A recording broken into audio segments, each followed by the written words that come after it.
It's 7 o'clock, we'll get started here. Emily, do you want to call the roll, please? Bowling. Yes. Hoffman. Yes. Kaiser. Here. Dearman. Here. I am here. We have a quorum. Morning, President. Please join me in the pledge. Allegiance to the flag of the United States of America and to the republic for which it stands, one nation, under God, indivisible, with liberty and justice for all. Okay, thank you and welcome everyone. First order of business is to approve the minutes. We do have 3 sets of minutes. The March 4th regular meeting, March 30th special, and then April 6th, just a couple days ago, the election committee met. So there's 3 sets of minutes for you to approve. Anybody have any questions? I'll make that motion to approve. Moved by Joe, do you have support? Support by Connie. Is there any discussion? Here none, all in favor, signify by saying aye. Aye. Anybody opposed? Minutes stand approved. Any requests from the floor at this time? Yes. I'm not sure if the mic is on, you might have to turn it on. There you go. It's a button. There should be a button right on the side there. It should go green. Testing. Tap it. It's on. Okay. I want to pass these around. Hi, Carol. Hi, Kevin, how are you? Good, thank you.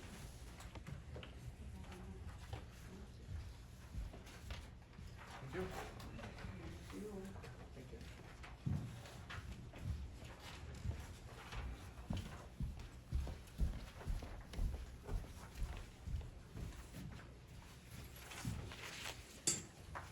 Regarding the TIF PowerPoint to be presented this evening. Legally, our township does not have to become a part of this request for a brownfield TIF. We have nothing to gain from this TIF, only many things to lose. The TIF PowerPoint admits it will be a $60 million property when complete, so it should be assessed as such. If a TIF is approved, the property taxes as such would be lost for years or whatever time frame you would agree. Plus, if the TIF were approved, taxes from other already voter-approved millages would be redirected from those voted approved sites to that of this project. A taxpayer loss in so many ways. TIFs originally were to attack property contamination, and this site has none. But a couple years ago, Michigan decided to use TIF funding toward housing. Supposed units satisfying required AMI household. AMI numbers are not reliable. No one can tell a for sure Bear Creek Township AMI and what the actual dollar amount would be for the rent. Can you? Of this project's 240 proposed units, they project only 48 would supposedly satisfy that unknown AMI. Then, once they have fulfilled the time frame required to suck up the millions of TIF dollars, all units would become market rental rate. And what happened to the 500 plus housing waiting list for Maple Block for the housing need? It's now advertising free pet rent for a year and a special $1,000 discount to entice would-be renters to fill the units. All through the developer's big push for a PUD for throwing high-density housing into a lower residential area, many asked, and we believe, just as it was recorded in the August 27, 2025 Planning Commission minutes, quote, Mansfield reiterated that the cost of water would be between the city of Petoskey and the developer, and that the sewer system costs would be the responsibility of the developer, and that there would be no cost associated with either system to the citizens of Bear Creek Township. Now, with this TIF, he's asking $585,000 for sewer, $2 million for water, as noted on his $15 million activity budget. on the PowerPoint. It is his project, let him pay for it. My township does not need to have to be drawn into this scheme in any way. Do not approve this TIF. Thank you. Thank you. Anybody else? Any public comment?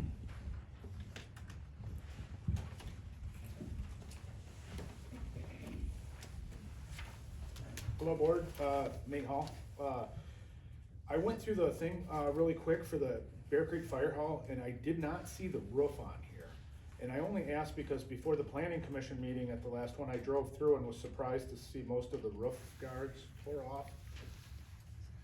I do know a little bit about this because I did a ton of research for our new home, and it also has a standing seam roof, and our builder was very adamant that we had to have multiple levels of that, or catastrophic roof damage could occur, and I just wanna make sure that, you guys obviously are aware of it, and that the builder's gonna be paying for it, not us taxpayers.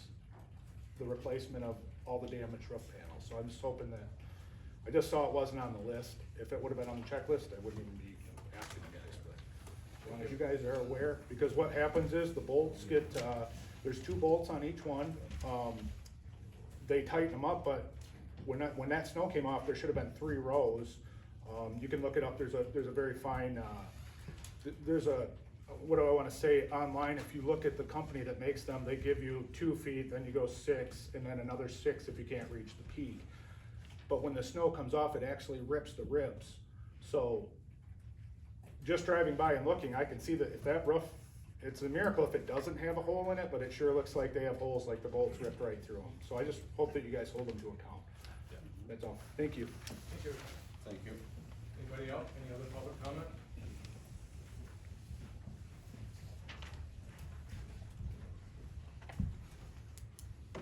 Hello, Hello. I'm Holly Wilkham. I'm just wanted to comment on the motions that were made last time regarding, the letter being written to the county and the money being approved to move forward with a, appeal from this board for, our decision with the county that was made. And, I'm not even sure if the appeal also, or you may have already even turned in the information, I don't know if that has been done yet or not. Okay, so it hasn't, and I'd just like a chance to speak about that and what was, I read over the minutes from last time too, and what was brought up and what was mentioned. And specifically, I would like to say, this is, statement has been referred to a lot of times by this board and also the planning commission here about the zoning administrator being able to make interpretations of the ordinance. And I would just, hello.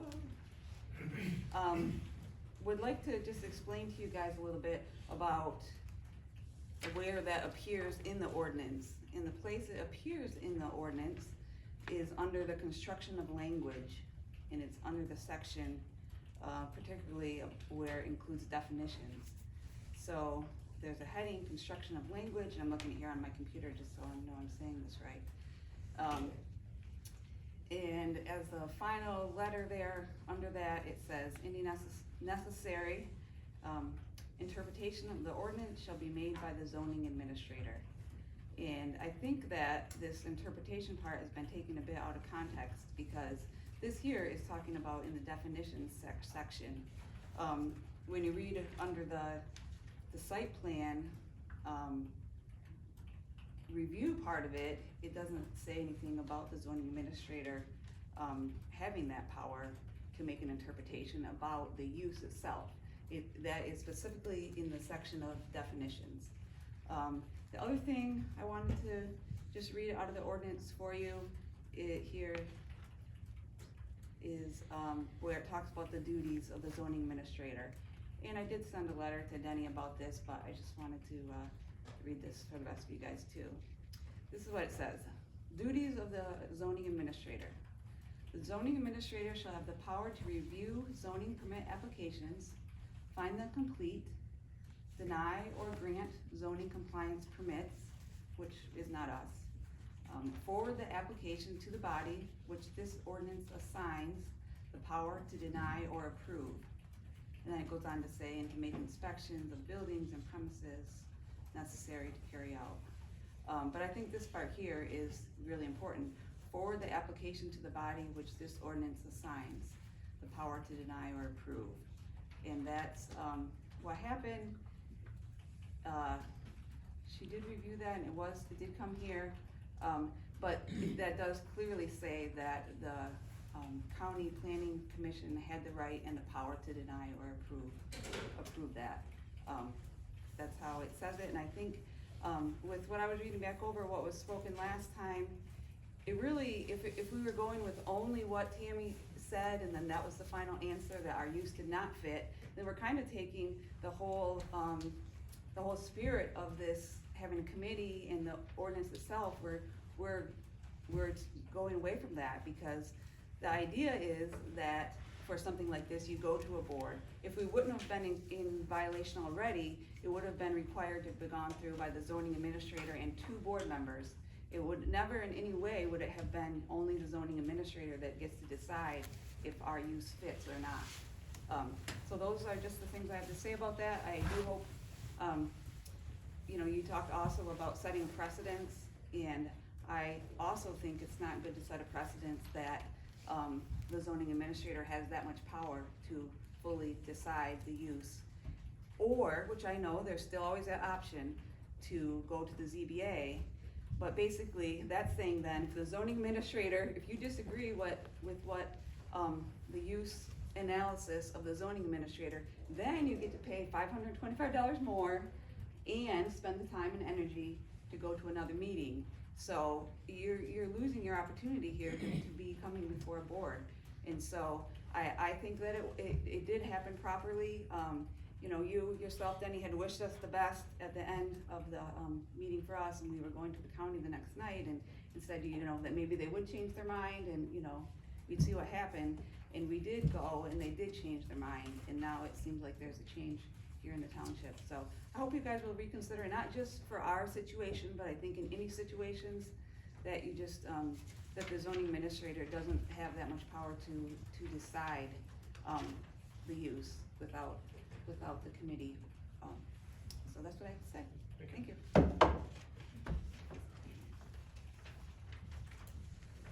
Any other public comment?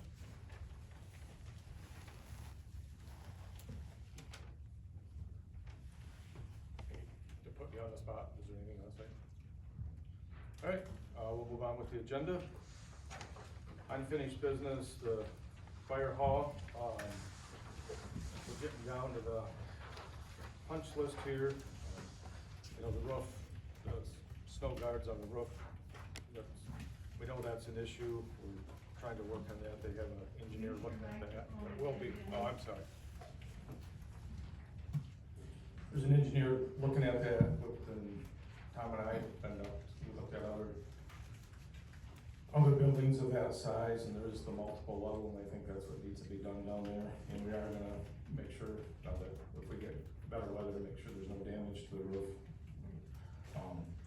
But I think, Brian, I don't know if Serenity, if you issued a temporary today or tomorrow, or I guess the last I heard it was gonna be this week at some point in time, so I don't know if that got issued or not, if there's Not still. today, it has not been issued yet, but we're getting really close. Okay. And we do have a punch list, that we're working on. Some of it has weather related, some of the stuff has been done, some of it has been done, but not really to our satisfaction. We'll be going through that as well. The furniture is coming next week to be set up, so we do need a temporary occupancy, so people can go in and start putting furniture in. And then, we do plan on having the election in this May meeting there at the new hall, so. Got lots to do in the next 3 weeks. Any board member questions on that? Already knew that. Anybody else? Okay. Spring Lake Park, again, getting close on that as well. Hoping to get a little earlier spring for painting and stuff, but, obviously can't do that till maintain a little warmer weather than what we got. Also, tonight is an indication of what's coming, but we never know. But the pavilion is complete, or almost complete, other than the painting of the under portion of the roof. The deck is 90% done, the railing, there's still a couple sections they're working on. The drywall's completed inside the bathhouse. They're in there tiling now, and as soon as the tile gets done, of course, they'll start setting fixtures. The goal is to have the park open, by the second week of May. They'll still be working on the landscaping. I don't know if the painting on the outside will be done, but it's looking good, coming together. The paving got done last fall, the striping of the seal coating and striping of the parking lot, I don't know, again, that's weather dependent. But the goal is to have that open the second week of May. Any questions on that one? Building department employment, I'll have Brian talk about this. It is, maybe I'll just turn it over to you, Brian, update the board where you're at on that. Yeah, so we're not seeing a real large influx of permits coming in at this point. I'd like to drag our feet a little bit on that and just stay with the part-time position to see where it ends up, just for now, so. Just to keep you guys posted where we're at with it.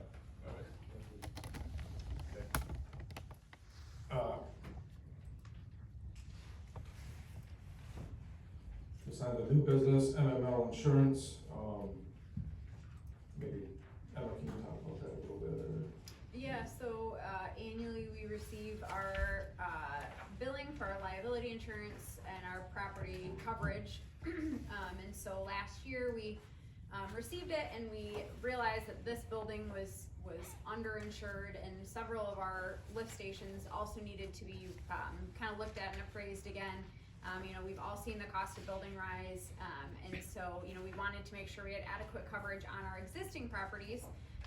And then we also have to add the addition of the new fire hall. So, the cost is up, but essentially the reason the cost is up is because everything's been reappraised and we added the new hall. So the cost for this year's annual renewal is $25,199. So, you know, typically we take that to the board for approval. So we got about almost $8 million more insurance than we had in the past. It was almost $2 million here and around $6 million or 6.2 down there, I believe. So that's really where the cost of the increase come from. But we'd like to get the insurance is due May 10th or 11th. It's mid-May. First week of May, It's mid-May, yeah. a couple weeks of May. I'd like to have a motion that we approve the annual premium of $25,199. So moved. Moved by Emma, do we have support? Second. Second by Joe, is there any discussion? Hearing none, all in favor, signify by saying aye. Aye. Anybody opposed? Okay. I'd get that out, so it's definitely get some time. Building department vehicle, I think is next. Building department vehicle, recently last year, I think we adopted a policy of how we, dispose of equipment. And the building department vehicle that Brian uses is got 100,000 miles on and, needs to be updated or replaced. It's a 2016 Tahoe, I believe. So we have, and we've approved to purchase a new vehicle. We'll get into that after this, but we kinda got three ways we can, dispose of township property, either sealed bids, public auction, or a negotiated sale. Brian did some research, it appears the vehicle's worth, between 12 and 16,000. Some of it is for trade-in, some of it is for private sale, which I think this is more of a private sale. We'd be looking at, we're probably at $14,000 to $15,000 range, but how do you guys wanna proceed with, do sealed bids, do a public auction, or a negotiated sale? Do you feel comfortable with any direction on that? So the goal would be to, get the new vehicle here, get it ready so it can go, then sell the old vehicle. Otherwise, might be, if you put it up for sale too soon and it's sold right away, it could be a month or so without a vehicle. Brian, you got anything to add on that? No, I'm just looking for what direction you'd like me to go.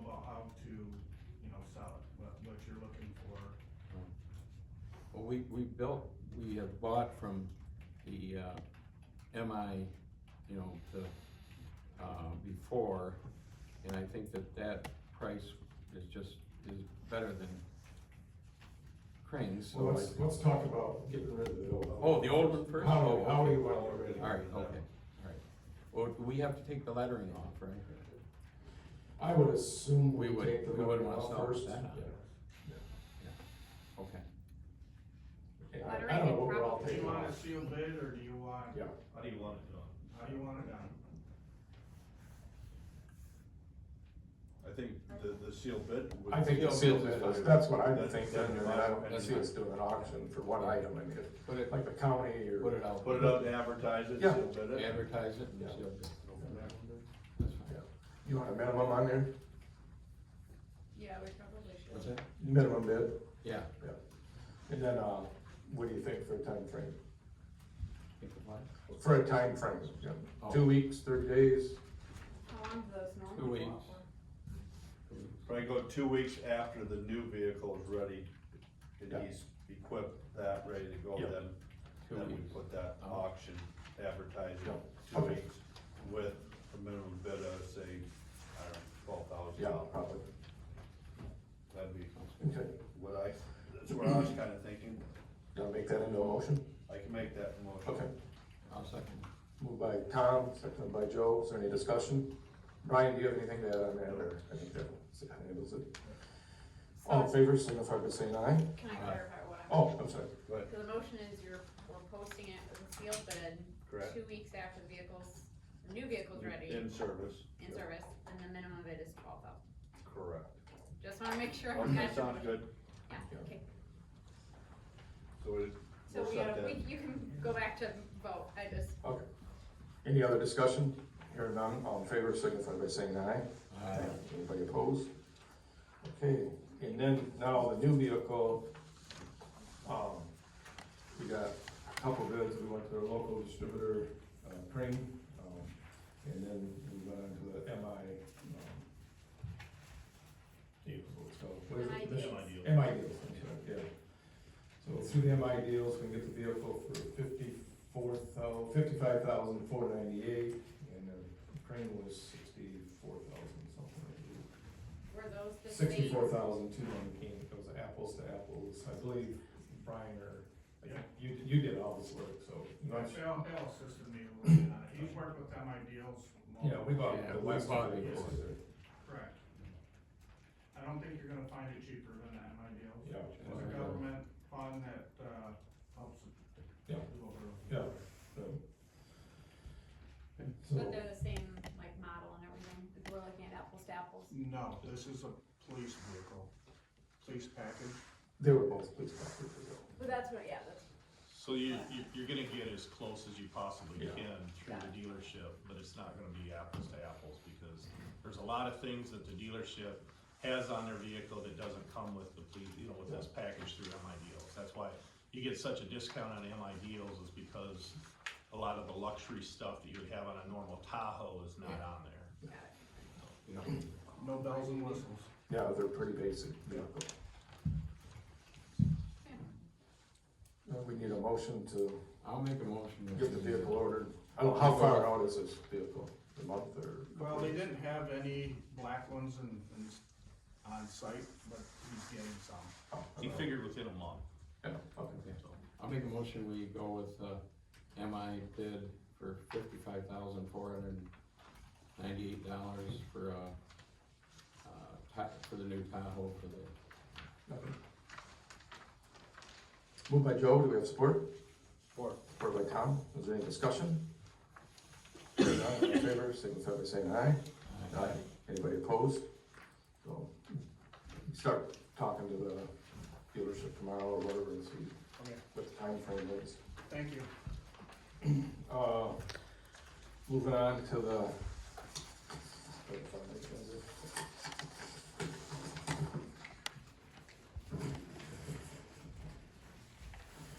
To the housing TIF.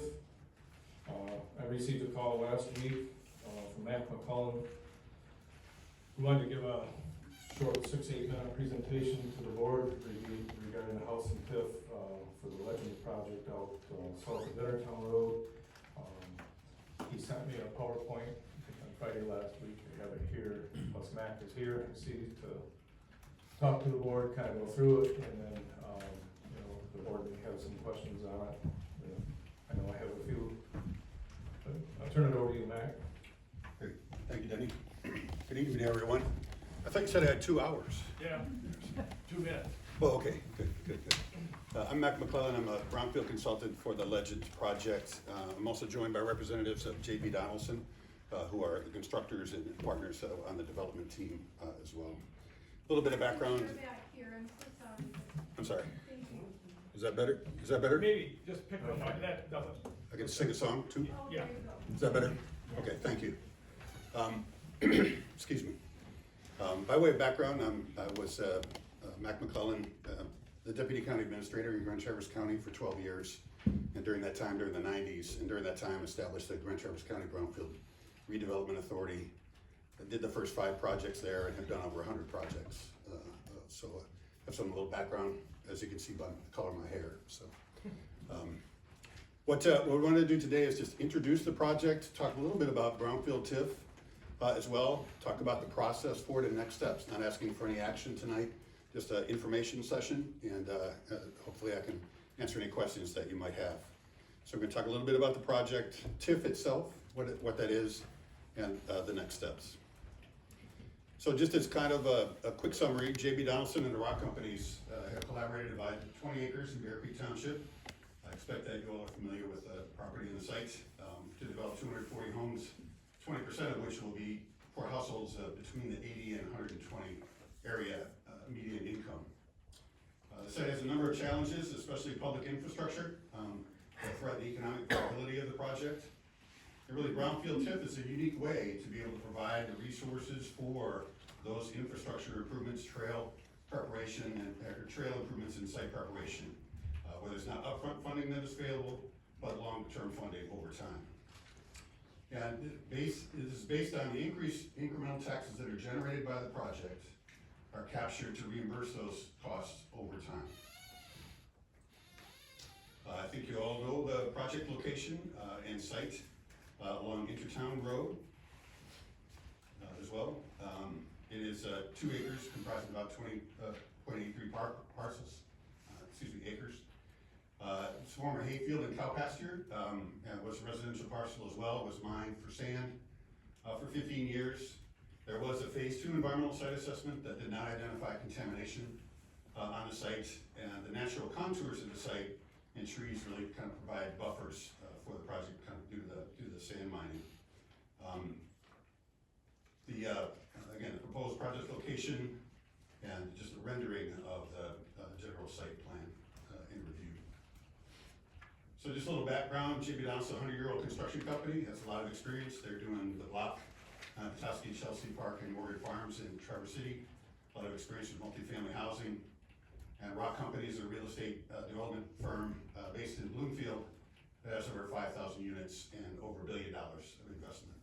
So well-positioned companies to make the project happen. The proposed project includes 11 residential buildings, a clubhouse, pool, park, play area, and a dog park. Again, 240 units, 48 of those units for 80 to 120 AMI households. 16 units will be reserved for 80% AMI, 16 units for 100%, and 16 units for 120% AMI, with a total investment over $60 million. Just a quick look at the views and renderings for the project. The really challenges of this property kind of require significant incentives to be financially viable. The cost of sewer and water infrastructure and road improvements are extraordinary in this case, and there's a financial gap between those development costs and the revenue for the workforce housing. The key incentive that we're discussing is Brownfield TIF. It really, again, captures those future taxes that are generated by the project to reimburse those eligible activities over time. Again, a little bit on Brownfield TIF. It really is those increasing taxes generated on eligible property are captured to reimburse those approved eligible activities that would be in a Brownfield plan that would come for your consideration. Again, the taxes are only captured on this eligible property, it doesn't have any impact to any other taxes on any adjacent property or any other property. It's not like a DDA that has a broad expanse of capture, it only is specific to this project. Debt millages and special assessments are not subject to capture, so the Petoskey Area Schools debt millage will continue to receive all the revenues of their share for that. And one important part about brownfield TIF that isn't available to any other kind of TIF programs is that school operating and state taxes, the state education tax, can be captured, and that represents kind of a 58% state grant over time. Really brings a lot of state dollars into the project for local economic development.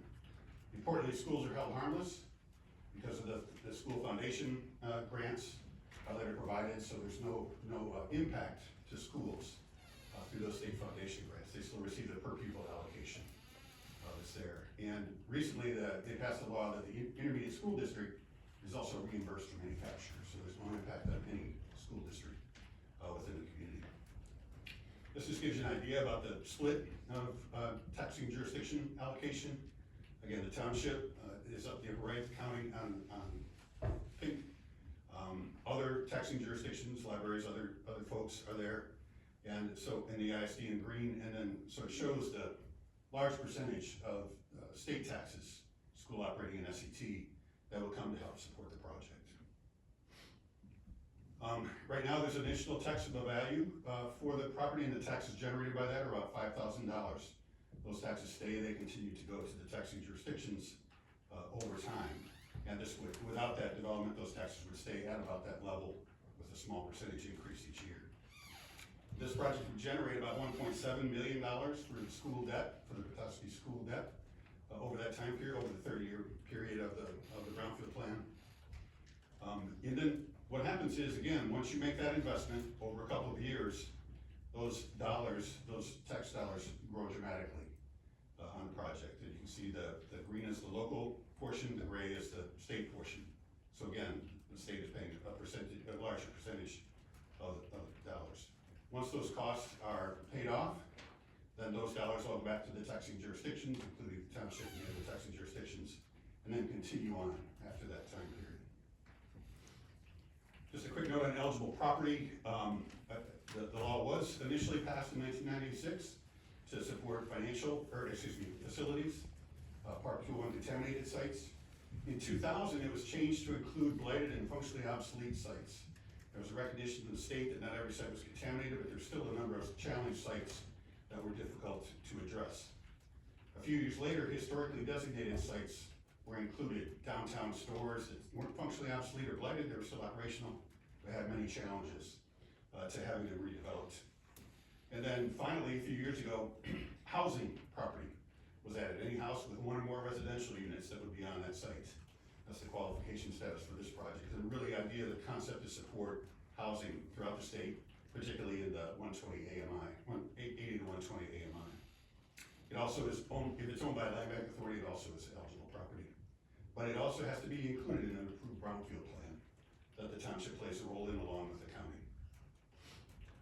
The eligible activities are environmental eligible activities, anything that's there. In this case, there aren't any. And then housing development activities. It includes infrastructure, which is not necessarily tied to the 120 AMI, and other components that are abatement and demolition would be available or wouldn't be necessary in the site. Site preparation and the rehabilitation, acquisition of existing rental units, and the financing gap between development costs and revenues. There are other costs of the brownfield plan development implementation and the brownfield authority administrative and operating costs.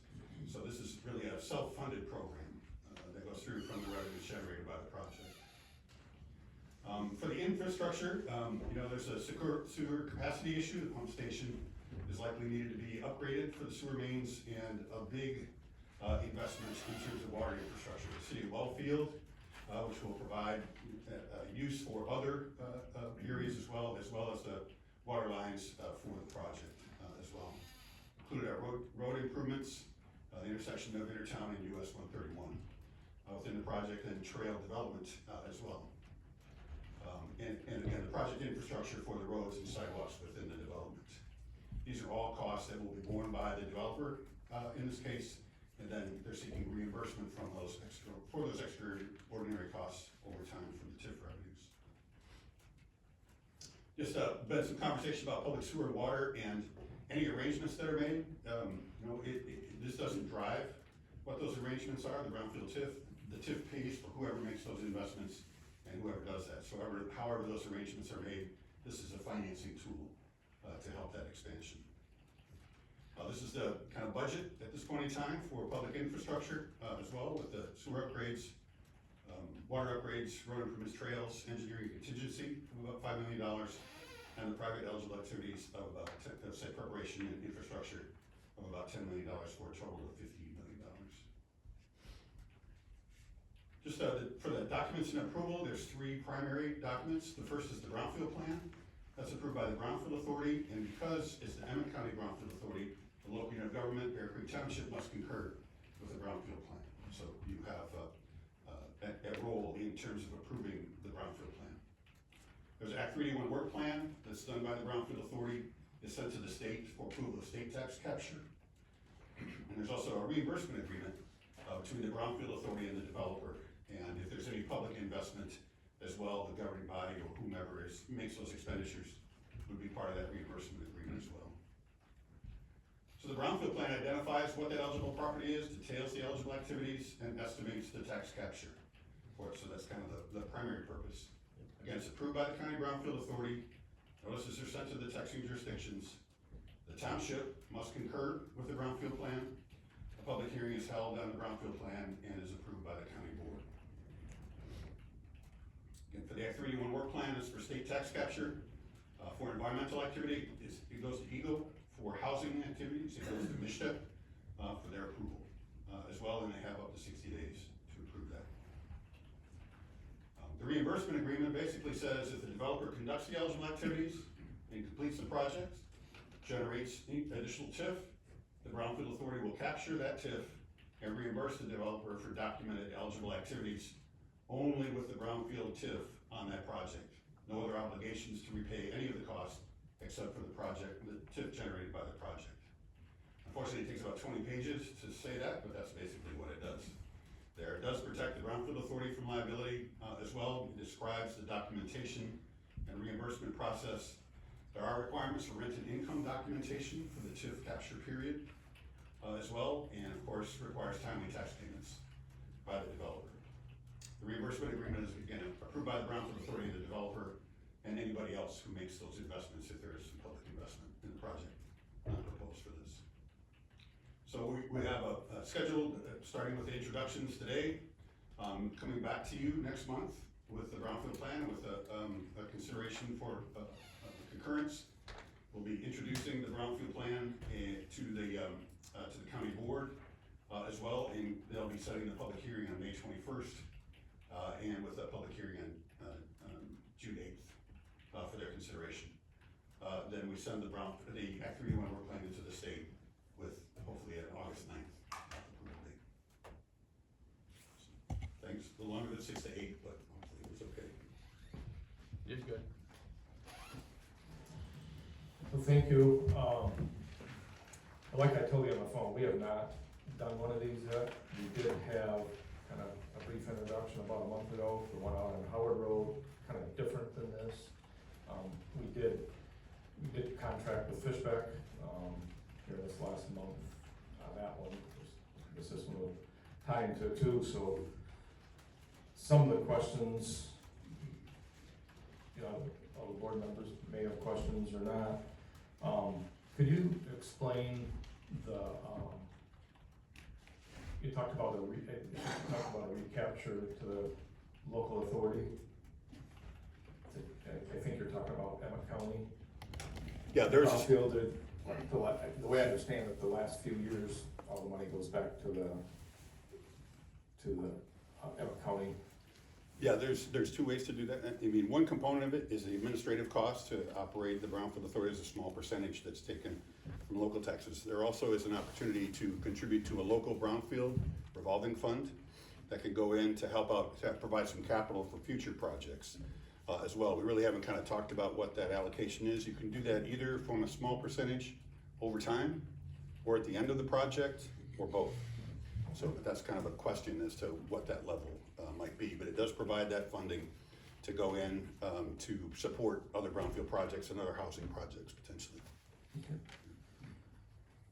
And then, I guess one of my questions I had is, how does this affect the taxes to the neighboring property owners, which I think you answered in your presentation, I heard that it doesn't.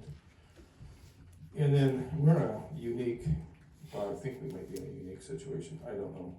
But when infrastructure is needed to be upgraded across jurisdictional lines, which in this case there would be, with the city of Petoskey, I think you said something about there needs to be an agreement. What type of an agreement? Is that just Yeah, it's however you provide water service, you know, in your arrangement with the city of Petoskey. Brownfield TIF doesn't drive any of that. There's no special requirements or agreements or anything with that. All Brownfield TIF does is help pay off the cost for that infrastructure. So whatever arrangements you have between. So we have a water franchise agreement with the city where they can run water, Yep. you know, at no cost to the township. Yep, so it'd be all comparable. It'd be all So comparable. that franchise would be, there's not a separate agreement over on top of that. No requirement on the Brownfield side. And then I know you addressed it in there, but I think everybody probably here, maybe in the audience, there's it's called the Brownfield TIF, and I know you separated everybody, you know, even I'm old school, farmers, cows and hay and, you know, not all the new type of farming. And Brownfield is old industrial sites, but, and I know the laws changed to include these other things, but strictly this is, I mean, it seems like it should be called housing TIF or something with housing and not just Brownfield, because I think probably everybody up here gets confused on that, so. Yeah, there was a lot of conversation when this idea was generated. It is a very powerful tool. EDAs use it for public infrastructure, corridor improvement authorities, you know, use it for improvements on the corridor, so it's a common, there's even water resource improvement authorities. There's about 5 or 6 different types of authorities that use TIF. There was conversation, quite a bit of conversation about separating that out to have a housing improvement authority or something of that nature, you know, in each community. But a little above my pay grade on all the folks that made the decisions was that there's already an infrastructure for all of this kind of work that happens, and it's very comparable. So they just decided to amend the act to add housing as an eligible property, so it doesn't need to meet all those other pieces, and to provide some additional eligible activities for it. So that was the amendment that happened 3 years ago now. So in your chart, you kind of show what the taxes are currently, and that would be kind of what it would be based on. Is that based off the 2025 or 2026? What's the beginning year? I think because in this case, the project would be completed, or the approvals would happen after the date of equalization, the third Monday in May, I believe it is. Yeah. Then the taxable value would be as of December 31st of 2025. So it would be the 2026 tax year. Okay. And then, so whatever number of the years the TIF runs for, I know you've got 30 up there. And this probably, I'll be in the cemetery somewhere. It would be both. But 30 years, how does it come back onto the road? Does it come back on as all new, or is it appreciated cost, or the value of the, is that a predetermined value? So whoever's sitting here 30 years from now, they know what it is, or is it gonna be, how do you get to that number? No, that's a great question. And the taxable value is based on the assessment roll, in the same as every other project. And so there's no movement of the assessment with respect to Brownfield. That is what it is. Whatever that taxable value is that the assessor determines remains. And then when the eligible activities are paid off, that the Brownfield authorities keep track of. That number keep going. Pardon me? That number just keeps going then? Yeah, whatever that taxable value is, you know, at that point. And then the Brownfield Authority keeps track of when that's paid off, and then you push a button on BS&A and say it's no longer a Brownfield TIF, and it goes to the next jurisdiction.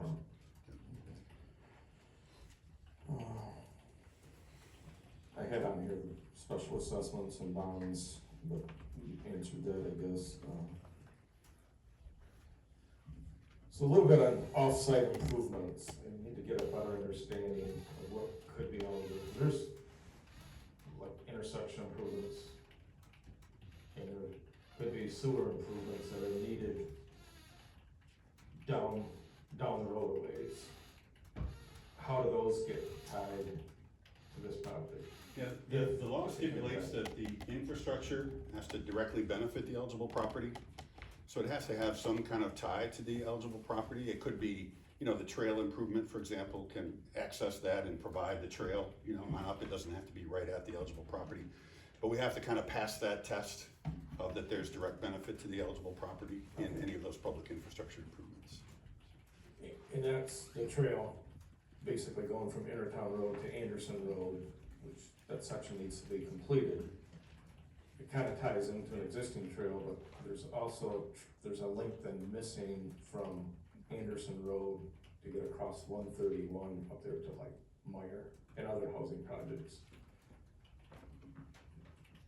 Kind of all needs to be tied in my mind if this were to go forward. Would something like that be eligible?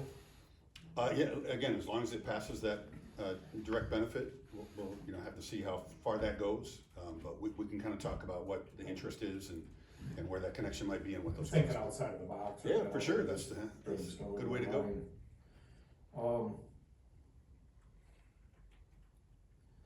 So at some point in time, and I don't know if it's gonna be at the May 8th meeting because that's a regular board meeting and I got a lot going. We probably have to have a special meeting just because it's gonna take time to get through all this. Sure. But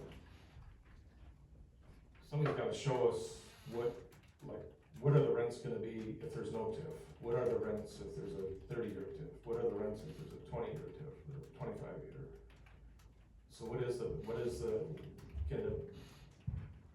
can it be more than 20%? What are the rents if it's 25%? Is there a pro forma there? So Yes. we get some sort of, Yeah. and again, Fishbeck is gonna be helping us with Yep. this too, and they probably have more questions than I will. Yep. No, that is a key objective is to put, this kind of, being put together of all the pro forma to kind of demonstrate all of the rents, those allocations, which of the units, what those revenues would be, what the costs are, what the loss would be with TIF and without TIF. So we'll have hopefully next week, we'll have something to share with the Brownfield Authority, with Fishbeck and with you, that will kind of lay out that financial analysis, a little more detail on some of the plans as well. And then, there's gonna be costs to the township, for Fishbeck that we'll be paying for. Are those eligible activities at the end of the day? Yes. Okay. Those are some stuff I thought about. I don't know what you guys have. Well, that's the first time I saw the presentation, so I didn't have time to look at it and really think about it. But it's kind of unfortunate because we've contracted, with our consultant and we're learning more about it. I wanna learn more about this. I think your timetable, May 8th was that the 8th or what date was that? You wanted to come back to the board? Yeah, at your next meeting, it's a proposed schedule. For me, it's pretty tight, very tight, so I'll have to, I don't have a copy of it, but. It's in your packet. Is it in? Yeah. Oh, it is. I put it on here. Go ahead. So, okay, well, thank you. Tom? You answered questions, but I got this last night, to Joe's point, we're just learning about this stuff. I went through it last night, got all highlighted up. My first, in that slide number, 28, that's pretty aggressive schedule for a project of this nature. I think, I'm not positive how long the city looked at the Maple Block project, but probably a year, 2 years. You want us to make decisions in 6 months. It's pretty aggressive. So, and we are learning this process, myself, I don't know about anybody else, Denny maybe knows a little bit more about it, but it's all new to us, so I think it's pretty aggressive. Multiple questions, this is just kind of a presentation, so I'm not even prepared per se. I mean, I have multiple questions, but I guess the question probably that a lot of the audience wonder, how does this, it's presented that the developer is gonna do all this, now we're looking at tax increment financing, that means TIF, right? Yes. So the project is not feasible to build on their own, so they want a tax abatement, is that right? I'm learning this. No, that's, Question. it's okay, yeah. So if it's a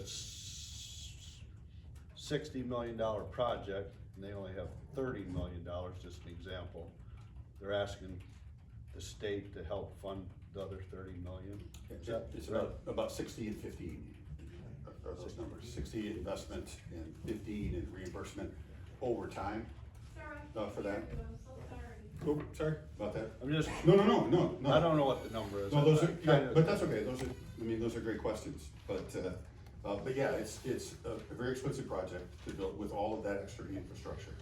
And so that is the concept and idea, is that it will be a large investment that will have benefits to the community, but those costs, are extraordinary, and seeking reimbursement for those additional infrastructure costs. From the state of Michigan, The state would pay a share about, what did I say, 68%? but that's tax dollars generated by all the taxpayers in the state of Michigan? That's paying that? No, those are tax dollars generated by this project under the 18 mills of the school operating tax and the 6 mills of the state education tax. So the taxes generated by this project would pay the state share for those dollars. Just, I think we're getting That's caught up. okay. Yeah, I think we're getting caught up. Yeah. If you- No, I'm not, I just questioned. Yeah, No, no, I'm I'm not not prepared to those- go anywhere with No, this. no, I'm not either, but just to help, I think where we're getting caught up is, like, these are tax dollars, and even in my mind, I'm not completely clear. They're not tax dollars that are coming from the state, they're future tax dollars if this project wasn't developed. I mean, they're not going to the state, they're going back to pay for the infrastructure. But if this project didn't happen, they'd be getting a portion of the $5,000 or whatever number Right. you put out there. Right. It's not like somebody else is paying for it, it's future, it's like a DDA, a downtown development, it's like what they did in Walloon Lake. The downtown, they have a DDA, or downtown Petoskey does it. It's not like somebody's paying for it, it's just future taxes wouldn't be going there, they'd be going back to the developer. and just a little clarification, the developer will write the taxes based on the taxable value, whatever that is, and the millage rates, all there. The treasurer collects those taxes and would otherwise send those out to the taxing jurisdictions, but in this case, are capturing those taxes, including the state taxes, providing those to the Brownfield Authority to reimburse these documented costs over that time. So you might need a slide on that for the next time. Okay. There's lots Sorry, of. Tom. Yeah, no, it's a lot, I appreciate and understand that, for Go sure. ahead, Tom, I didn't mean to- No, I was that's- trying to- There's just, lots of, Yep. this is all marked up, we could spend 2 hours on my question, but. I'm happy to, as well, but, took me 30 years to learn this. Another question, there's 48 units out of the 240 Mhm. that are in a income-based, if that's proper. Rent and income limited, yeah. Okay. Why not do the whole thing? Income-based? The revenue stream is not high enough, To pay the to be able developers. to pay all those. That's what I'm saying. Did you have anything else, Tom? You got a lot. There's lots. Connie, you got anything? Emma? I saw a presentation maybe a year ago-ish about the block project, and it was very well done, and it showed the capital. Sorry, can't hear you back here, so. I saw a presentation maybe a year or so ago on the block project, and they outlined the capital stack that went into that project. And it was shocking, to be honest, because I had no idea how many funding sources went into that. What other funding sources are you guys preparing to seek outside of TIF? Yeah, there were 2 other primary outside funding sources for the block project. One was a blight elimination grant, $1 billion blight elimination grant that took care of the former Petoskey maple block facility. And it was widely contaminated. So there's $1 million grant and $1 million loan to do that. So this project doesn't have those costs associated with it. And the other kind of, and so there really isn't any other outside funding that's available, you know, to help support that, in this particular case. So it's privately financed, and then with the reimbursement on the TIF, along with the equity investment from the investors. Thank you.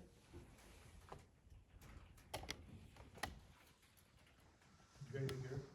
Not today. So I did get an email today from a resident, and instead of trying to limit to 3 minutes of time for, I thought I would ask the questions because some of them, these are good questions that we need to know as well. So, one of the questions is, has the developer provided detailed analysis showing the project wouldn't happen without this funding? If it was provided, and who reviewed it? But we haven't seen anything like that, but I think that's what round 2 is, maybe? Yep, we'll be providing that as soon as that's finished and available, and hopefully in the next week or so. Slide 23, less general eligible activity budget. Is there a full itemized breakdown of eligible versus non-eligible cost? I think you might have kind of answered that. Yep, and that'll be in the financial analysis as well. Okay. And then only 20% of the units of the 240 will be for households between 80 and 20. That leaves 192 at the market rate. During past township and county meetings, the consultant developer has continually been saying this will be market rate housing. Now the term workforce housing shows up in this presentation. What is the definition of workforce housing? And if it applies to AMI criteria, is 20% enough to justify the incentive? I think probably more for the board to decide, but the AMI, and it was brought up earlier today because it is confusing. There's Creek Townships, there's Emmett counties, there's kind of whatever Google lands on, you kind of get a different number. What is the number, or where are you getting your information? Where's the information coming from so we all can look at the same number? Yeah, for sure, I can provide that. Mr. provides, rent and income, limits by county. That's the level of detail that we have, is by the county, by Emmett County, for the number of persons, for the number of bedrooms, and for the number, you know, and rents by the number of bedrooms. So that's kind of laid out, that's adjusted every year. As a matter of fact, April 1st, it should be coming out very soon for the next round. But that's all from HUD data that they take together and then publish a list each by county, and I'll share that spreadsheet with you. So the numbers for that, you know, 120, those numbers are identified and they're tracked, and you have to keep within those numbers. Over how many years will taxes be captured? I think you're asking for 30, I think that's a negotiable number maybe. Has the developer provided a projected return on investment with and without incentives, and will this subsidy ultimately increase the profit to the developer?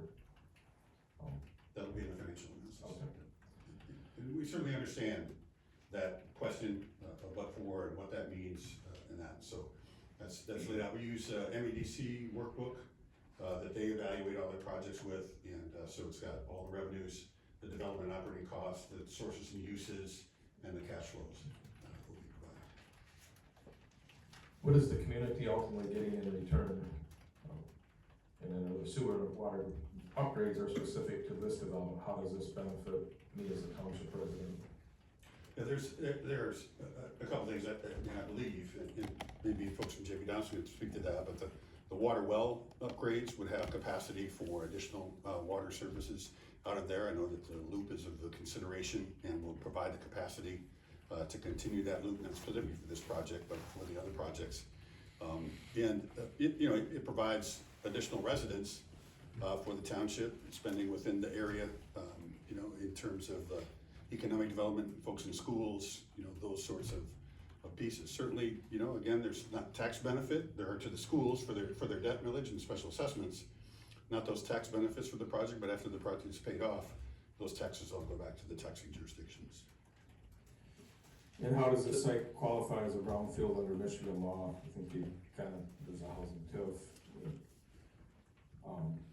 Or is it being designated primarily to access funding? I think it's already qualifies for housing. It does. What are the risks to the taxpayers? What happens if this project is not completed or runs into additional financial cost? Who is responsible if the cost exceeds the projections? The developers. Okay. They'll be limited by the budget within the brownfield plan, so any cost overruns. If they make those investments, the project doesn't proceed and the TIP revenues are not adequate to pay those costs off, that's on the developer. No obligation for any other funding from local units of government, from the Brownfield Authority, from anybody for any cost over and above the TIF generated by the project. Documents and approvals are listed on slide 25. Are these publicly available? Let's see, who is auditing expenses to ensure compliance, and how often will progress and spending be reported to the public? Yes, the documents are public, will be public as they go. And then each year there's an obligation to provide monitoring and all the reporting for the rents and incomes to the Brownfield Authority, who monitors that, and that's all public information. Concerning the Anderson well development, does this well need to be developed to complete this project? That's one question. I believe it does. I'm not sure. Yes, I believe it does, yes. Are the township board trustees providing a safeguard for the public interest? I don't know what we have safeguards over water. I mean, it's controlled by DEQ and the city, but residents. Can I add to that a little bit? And, in my experience, when we began to look at this, back in '97 for the first project in Traverse, looked at it, and kind of the thing that I think is the strength of it is there's not an upfront risk to the local units of government. In approving these documents, there's efforts to go through and approve all the documents, and that certainly is a cost, and you've got some costs for consultant review and such. But if the project doesn't proceed, then there's no obligations, there's no revenues, that's all on the developer. And so all the risks in this are with the developer. They have to perform in order to get their dollars back for that. And then the next question, or maybe it's more of a statement. Residents in this area have been researching the development of the well, as there are approximately 188 wells within a 1 mile radius of this project. This well does not need to be developed for our water needs. With the proposed additional demands such as large-scale well development, what assurances would put in place for the existing residents of their wells, water quality, that they will not be negatively affected? And as Board of Trustees, what specific protections will be given to residents you serve? So how does, if a new well site is developed, somebody else's well goes dry? Yeah, I mean, that's within kind of the water system, not necessarily related to the brownfield piece. I mean, it serves a development as well. But, that's, and a hydrogeological study has to be done to determine, the aquifer capacity for that, kind of same as any other well in that piece. So it's no different than any other kind of well development that would need to be in place. Okay. Matt, I can add to that a little bit. Oh, thanks. Sorry. Good Chris Wickline, JB Donaldson. So, What was your name? Chris Wickline, JB Donaldson. So the well isn't for this development. The well is actually for the city of Petoskey water system. They've actually already drilled the well. We're just building the well house and installing the well to improve their infrastructure for the southern portion of their water system. So it allowed them to kind of expand their water system and have additional redundancy that they need. So this isn't this development's well, it's the city of Petoskey's. Oh, thank you. Thanks, Chris. That well located that he's talking about, that I'll get to he's that. gonna draw from. Kind of went through my list and listed some public, but go ahead, Tom. Question on the school taxes. So the school tax, say this went through, the school tax, the operating millage and the mills, 18 mills and so forth, will it be taxed on the value of the development, or does it stay at that lower level? No, they'll be taxed on the development, the taxable value of the development. Like $60 million, they're gonna get 18 mils of that, or Yes. or they'll get 18 mils of 40,000. No, it'll be based on their taxable value, 60 million investment, taxable value of 30 million, they'll get, based on that taxable value that the assessor determines. The same is true with all the taxing jurisdictions. So they'll just go, the assessor will, determine that taxable value, whether it was a brownfield project or not, doesn't have any So relationship. they won't capture the extra 15 million, say 60 and 7 to 15, it'll only be taxed on 60 or the $75 million investment? No, just the 60 million. 60, Yeah. 15 is the The part. 15 that- is a portion of that 60 that is for the infrastructure. Okay. Well, I thought it was total of 75. Yeah, I'm 60. sorry. All right. Thank you. Any other questions up here? Yeah, one more, would be, you know, and maybe it's in your slides and stuff, but, so, are you gonna provide us, if you put in the project that's been approved, you know, at the end of 30 years, what is the difference between that and a TIF to the township? How much money are we going to, you know, lose, I'll say, because we're not gonna make as much. You know, the TIF is gonna be different. Are you gonna give us that kind of a figure too? Yes, we'll have the taxing impact. Yeah, to all that's the what I taxing wanna know. jurisdictions for that, Okay, of that value. And again, the value is only there because the project is built. right, Yeah. but I wanna know the difference between the two projects. Yep. That'd be To interesting. Joe's point, I guess, so the school, let's use the school, Mhm. is gonna get their 18 mils on $60 million.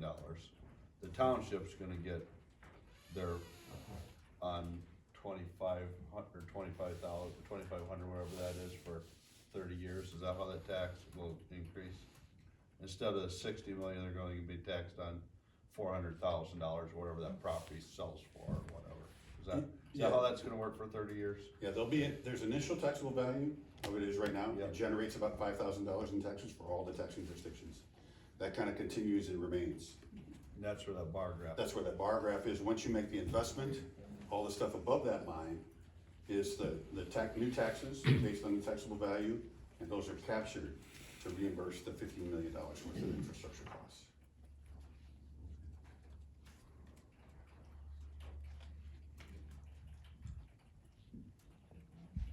Okay, any other questions up here? No, thank you. So going to the public, I'm sure you got some questions, we either get them now or their public comment. But Thank you. Before I do. Thank you. Just got one question for you, if you don't mind answering. But typically, like these are kind of concurrent, going to the brownfield authority, the county brownfield authority, the way, you know, this is what's being presented, but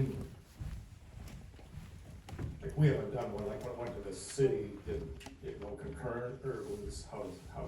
So the way that we've done them in the most recent past is we ask for the local jurisdiction to review and decide whether or not they want to proceed. And then, the developer would provide the plan to the township as well as the Brownfield Redevelopment Authority, kind of along the same schedule. This is very aggressive, this is not going to happen, and matter of fact, the first one that it shows for the county board, May 11th, that's for sure not gonna happen. So, to your point, this is a very aggressive proposed schedule, so don't count on this schedule. Keep up informed on when the meetings are and what's on the agenda, but that for sure is not gonna happen. But it will be on the agenda, or it's proposed to be on the agenda for the Emmett County Brownfield Redevelopment Authority on May 12th. It says for approval. I'm pretty sure that wouldn't be approved at the first meeting. It's likely, more likely that it would just be reviewed. But anyway, so the township has to concur in order for the plan to move forward. The Brownfield Redevelopment Authority has to approve. The County Board of Commissioners would have to approve. All three have to approve the same plan. So if the township said, well, wait a minute, we don't wanna go for 30 years, we wanna only go for 25 years, then, that they would have to change. And that's what happened with the city of Petoskey, with Maple Block, 22 years is what that one was for. The other thing you asked about, local revolving fund. Yeah. The city of Petoskey, in, I think, the most recent plan that they approved, allowed for the capture for that extra 5 years to go back to the Brownfield Redevelopment Authority, to the local revolving fund, but they had a stipulation that that money had to be spent in the city of Petoskey. So we have to earmark that money for the city, for projects in the city. Did that answer your Yeah, question? kind of, so, I'm a little bit not clear, is this 5-year recapture, is that part of the 22 years, or is that 5 years after? The That one didn't have, well, that particular one I don't think has capture, it's the other one that has capture for the end. Okay. And then, I think there's a little bit of confusion, so with regard to the tax, the taxes will increase based on the value of the property as the property is developed.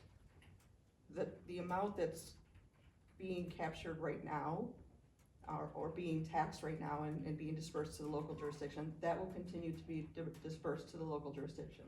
The difference between that and the new taxable value, that tax difference comes to the County Brownfield Redevelopment Authority and is then distributed to, administrative costs, and so some of that could be to the township, some of that would be to the Brownfield Redevelopment Authority, and then that difference remainder goes to the developer until all of those, eligible expenses are paid off.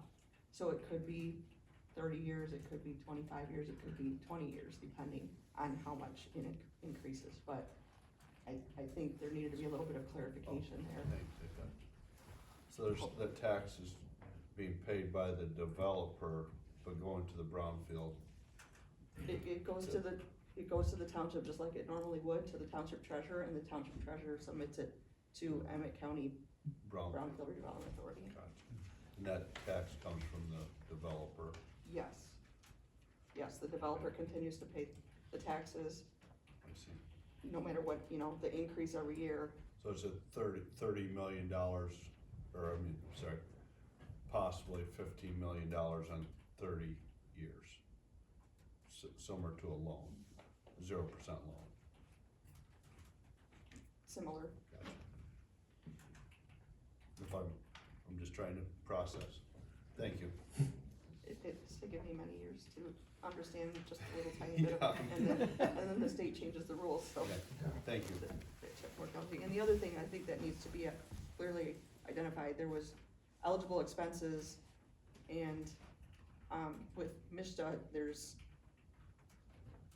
some gray area in what can be captured, so, I think you need to ask all the questions that you have. I think it's important to take this slow and ask all those Well, questions. we have to be clear before we Right. can make a decision. Yeah. Agreed. Thank you. Thanks. Sorry, Thank you. put you on the spot. Appreciate you coming. Open it up to the public, is there any public comment regarding the TIF? Carla, you had something, or maybe you had a question for me, I'm not sure. Just address the board, please. When he was, saying about the well, that it's a city well, where is that well? Is it close to the project? So Yeah. that it can be drawn from the surrounding people who are concerned? The well site is, kind of on the corner of Intertown and Anderson Road, near that There you go. pit. I mean, that's what, when the last developer went in, they donated 5 acres for the city to develop a well site. So the water is going to come from the same areas of surrounding residents? That's where the well is, And yeah. that's what the concern of those residents is? Understand. I wanted to say one other thing, when you asked, about having actual rents. Could you go on, because this whole, development is being done by Donaldson, who is at Maple Block, that was stated. And, I looked at Maple Block's rental today, and for a 1-bedroom, now this is for their lower AMI people that qualify, for a 1-bedroom rent and income restriction, it's $12.95 to $13.60. That's evidently allowable, but you have to also look, it's one bath, 657 square foot apartment. But then you have others that are not 1-bedroom apartments, that are not, restricted for the AMI or qualify for those people. And that one is, this one bedroom apartment is $1,749, and that's for a 958 square foot. So you're gonna have to be aware of that, what they're telling you for the amount, the dollar amount. I'd like to see that too, like that. And then the other thing, when Maple Block was put in, that was a $51 million investment, and all the public funds, he admitted that they could get for more than just the housing part, they had contamination. Our public funds paid $26 million of that $51 million project.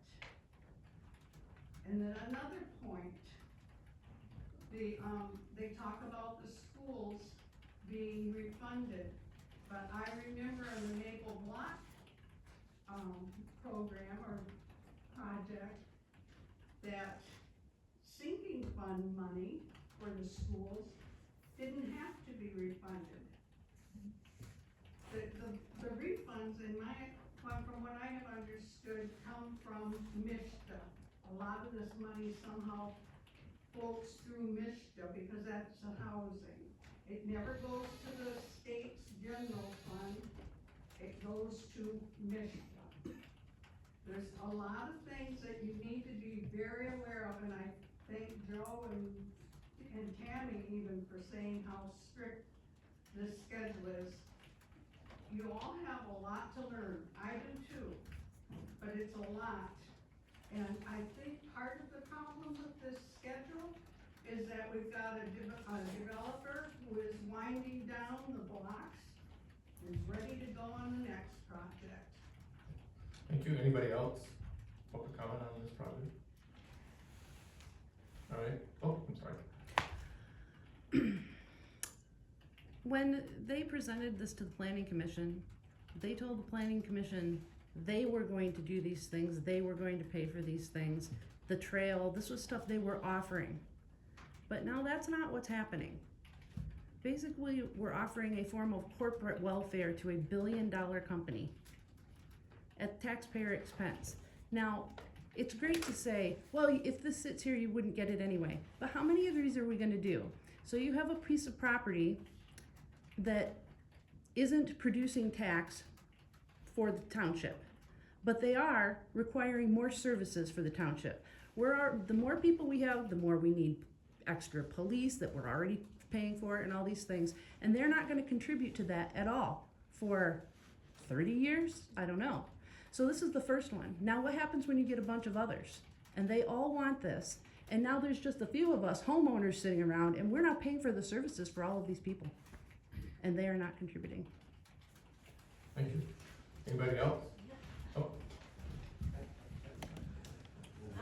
Okay, you know, this is so confusing. Bottom line, is the township losing tax revenue? Is that it's kind of what I'm getting. So I guess I could be wrong. I know more information needs to come out about this, but we're sitting here with a room full of people who are residents who pay taxes, okay? You guys included, all right? And what this year you could increase the assessed value or whatever could be increased by the 2.7%. And I think that was, you can increase that, you may increase it. Okay, Garrett's shaking his head, but I guess I'm just thinking, has there ever been a time where the township said to the residents, hey, guess what? We're not increasing your taxes for this year. We're giving you a break. But this developer comes in, apparently they don't have the deep pockets that they initially had indicated, a year's worth of meetings that we all sat through. And now you're gonna give them a break. And as Tana was just saying, this will just be the tip of the iceberg. You got Windsong over there too, and they're looking at a TIF. So how many of these are you going to grant before you're realizing, are we really losing revenue? But guess what? We've got taxpayers that we can just keep increasing their taxes, maybe they'll pick up what we're losing here. I don't know, that's what I'm getting from this, I guess more research needs to be done. Good question. Anybody else? Okay, if not, we'll move on with the agenda.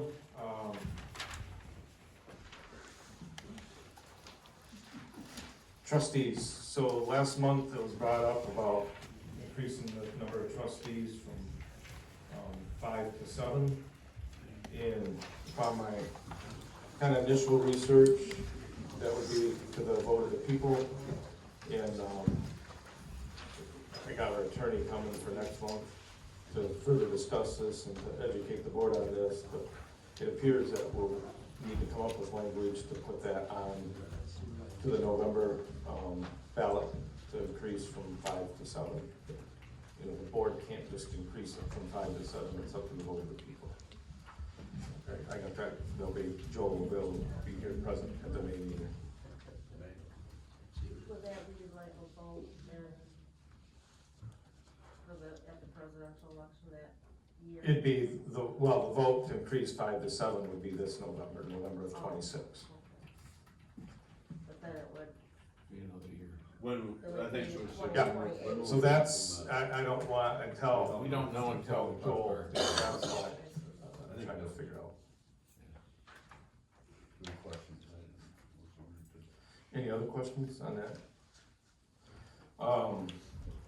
Hall policy, so the current hall policy for this hall, primarily, it's designed for governmental units, it's designed for like, first responders, fire departments, homeowners associations,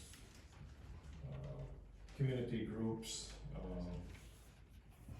It's not really designed for like birthday party, graduation party, or you know, that type of private event. But now that we'll have our meetings down there, I think we should be able to open this up for the time being to those types of groups. Somebody wants to have a Christmas party here. You know, we'd have to come up with a fee, at least a cleaning fee to cover our costs, if that's what, the way the board wants to go. And then, once we get situated down there, you know, eventually, next would be to get the hall policy for down there, how that's gonna be used, which, so, but I need some direction on what you guys wanna see or do with this building. And then we can kind of come up with a policy, or amend the policy for that, hopefully bring it back to you next month.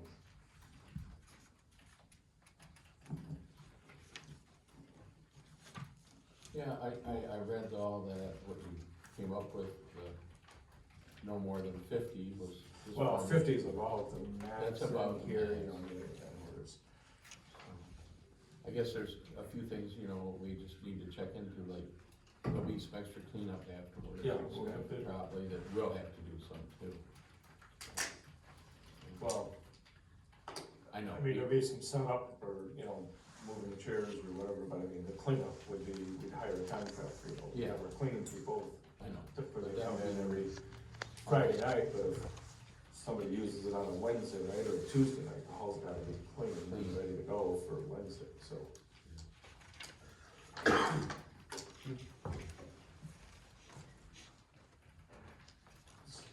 What do you guys wanna do? This is the draft. This is the current policy. Current. This is just the current, there's no draft. I just give you what my suggestions were, maybe you guys don't wanna do that, I don't know. This one's in our pack. This- one I read. That's the current one. That's we the have. current, that's There's how we're not a- operating now. There's Yeah. not a proposed draft. There's not a We proposed want one. to keep with this one, I read this one, this what, we want to tweak it a little bit. Well, I'm saying, I think we should be able to open it up so the Yeah. public can use it for a birthday party or for, you know, you get calls like that and right now the policy doesn't As allow it. far as occupancy, it'd have to be posted, whatever, fire occupancy. I mean, yeah, it's on the wall over there, it's way, yeah, Yeah, it's, but we wouldn't want that. many. yeah, it's No, 200. I mean, that's what we'll have to. Yeah, I mean, I think 50, you know, maybe you think it's 75, maybe you think it's 35. 50's good. Yeah, That seems reasonable. but if you guys want, just tell it, I didn't wanna go through and do a whole policy and then say, no, I'd like to get some ideas first so we get direction. of what you guys wanna see. I think 50 is good. Okay. Private, Yeah. I mean, we can call our cleaning company to see, you know, right now they clean the entire building, which you might need to do, you don't need to clean this area. If needed, maybe some people will, you won't even need cleaning, but, we probably have to come up with some. Yeah, they would have you go down there to have it like at night. I'm talking about this. Oh, this one. Yeah. Yeah. Yeah. Anything else? Do we want to, I mean, I guess it kinda comes with the nature of being private, but right now we don't allow food. So if somebody's gonna have a private event, we're gonna have to You're open gonna it have up food, with right. You're gonna have to So allow that comes food with and drink. that, yeah. If you have a birthday party, you gotta at least have birthday Yeah, cake. okay, that's what I'm saying, that if you open up private, you have to Yeah, also amend. yeah, it. include it, Yeah, yeah. absolutely. You have tweak 5.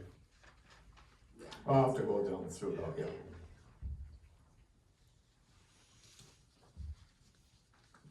Anything else you wanna see? Oh, I think that's a good start. Just so I'll look at it, we'll. Yeah, if you got any I did, ideas, but There 'cause- again, Won't be. a lot on the. I would plate keep, to look at. keep there though, that if the township needs it, Yeah. that township has first rights. We still have, yeah. Yeah, that's good. I expect most of this activity would be probably on a weekend. Yeah, we've got general business office hours, and they'll have a birthday party out here. Jenny, you might wanna put something on there about alcohol, I don't know. Yeah, no alcohol, that would still be no alcohol. That's already in here too. Yeah, but that would be, we'd continue that, thank you. Is this for? Smoking and vaping. Yeah, no, yeah. Is this open for everyone or just township residents? Well, that's my, I guess, I was gonna get to that. It would be, I would assume it would be open to everyone, but I think there should be a resident rate and a non-resident rate. If you're resident of Bear Creek Township, it pays something lower than non-resident. Once they come up with that. Okay. In Resort Township, kinda, I haven't looked at their policy, but I think. They only do residents They on only the do policy, and then they actually vacuum, and for the most part, people have cleaned up after themselves, and so the hall maintenance part, as far as cleaning people coming in, hasn't had to take place, so. And they do allow the food and everything, so. We might wanna consider, you know, we've let organizations use it, I think we should And they continue with continue, that. yeah, we would. Any organization that's, you know, maybe we look at just residents. So, property owner, What's that? a property owner, I think so. a Bear Creek property owner? Yeah. Okay, that's I fine. think that's a good idea. That's how theirs is. Yeah, just, yeah. I That wanna makes say sense. that there's a fee too, but I wanna say it's $75. So, I'm just playing devil's advocate, if you rent in the township though, and you wanted to host a birthday party, you're not a property owner, but you live in Bear Creek Township. Okay. You know what I mean? We should. Property owner or resident? Yeah, we should, maybe just say resident of Bear Creek then. Okay. Yeah, cause you could be an apartment complex. You could be in an apartment, Yeah. yeah. Jenny, I have another question. Could you just, I'm just throwing out, cause I don't know, rather than having a cleaning service, could you ask for a deposit and then somebody comes in and if it's dirty, you use the deposit to clean it, and if it's not, I mean, if they clean it up themselves, give them back the deposit. We'll put deposit in there. Well, the only drawback with that is, what if they have an event, and then we have to have the hall like next day or something? We would wanna know that our cleaning person, how would you know to have the person come or not? I got enough Well, yeah, information, I that's- think I can come up with something, you might need to tweak it again.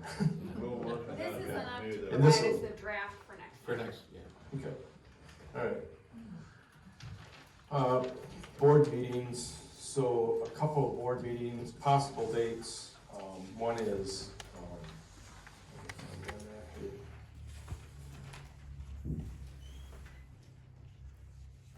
so I did get a request from the Winsong Development to talk to us on, I was thinking of Monday, April 27th at 1 1 PM. I do need to hear back more from the developer, that was the original request. They're going by what I call it, the outdated brownfield, the Emmett County brownfield developments policy and the current one. So now that they've seen the current one, I don't know if they'll be able to be available for the 27th or not. I think they probably need to go to the county brownfield first, in this case, to see. They're basically asking, I think they're basically wanna ask us for a waiver of the county policy, and we don't have that authority, so they would have to go to the county first. That's my recommendation to them. I have not heard back to the, but I'd like to reserve that date in case there's some other information that comes forward. And then, I'd like to schedule this joint planning commission meeting, Township Board Planning Commission meeting to further discuss the future land use plan, and I'd like to do that on Wednesday, May 13th at 6 PM.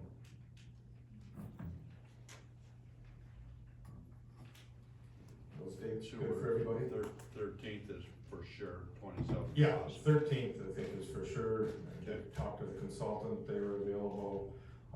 So far, I sent out an email to the planning commission and to you guys last week, and I haven't heard back from anybody, but I asked if you can't make it to let me know. And I heard no no's yet so far. Other than, one planning commissioner may be having surgery, they've got a doctor's appointment like May 6th or May 8th for, the guy has surgery, they just don't, but it'd be on that day, obviously they wouldn't make it. Are we all good with that? Those two dates are? Yeah. That'll work. Yeah. Okay. And then, commissioners report, Brian's not here tonight. Don, do you wanna do anything, or, good? Planning and zoning report, Emma, do you wanna go through that? Yeah, we had one case this month, PPUDF 2601. This was for PUD preliminary amendment, the PUD final, and then the site plan review. This would be the site that's next to Louise here on East Mitchell, for an auto sales, auto body and vehicle repair, oil change type use. The case ultimately was postponed. You can see, wait, go back one more slide. You can see the parcel is split zoned currently, and there is a PUD overlay on the site.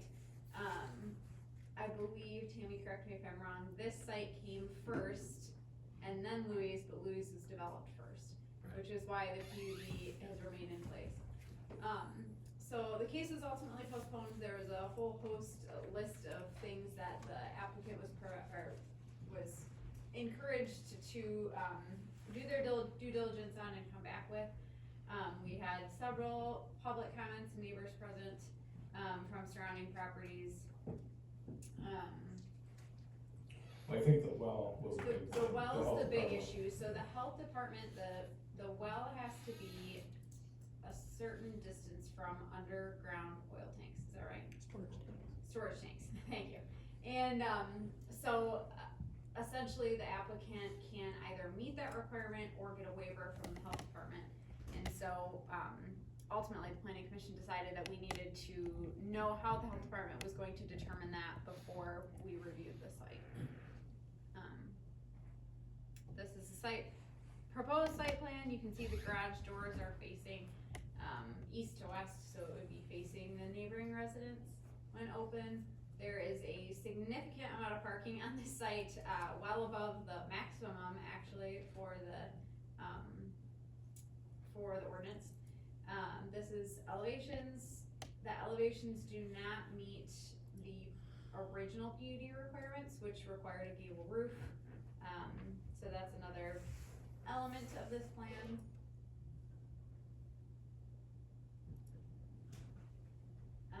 There's some public comments we received, and then like I said, we received several during the case as well.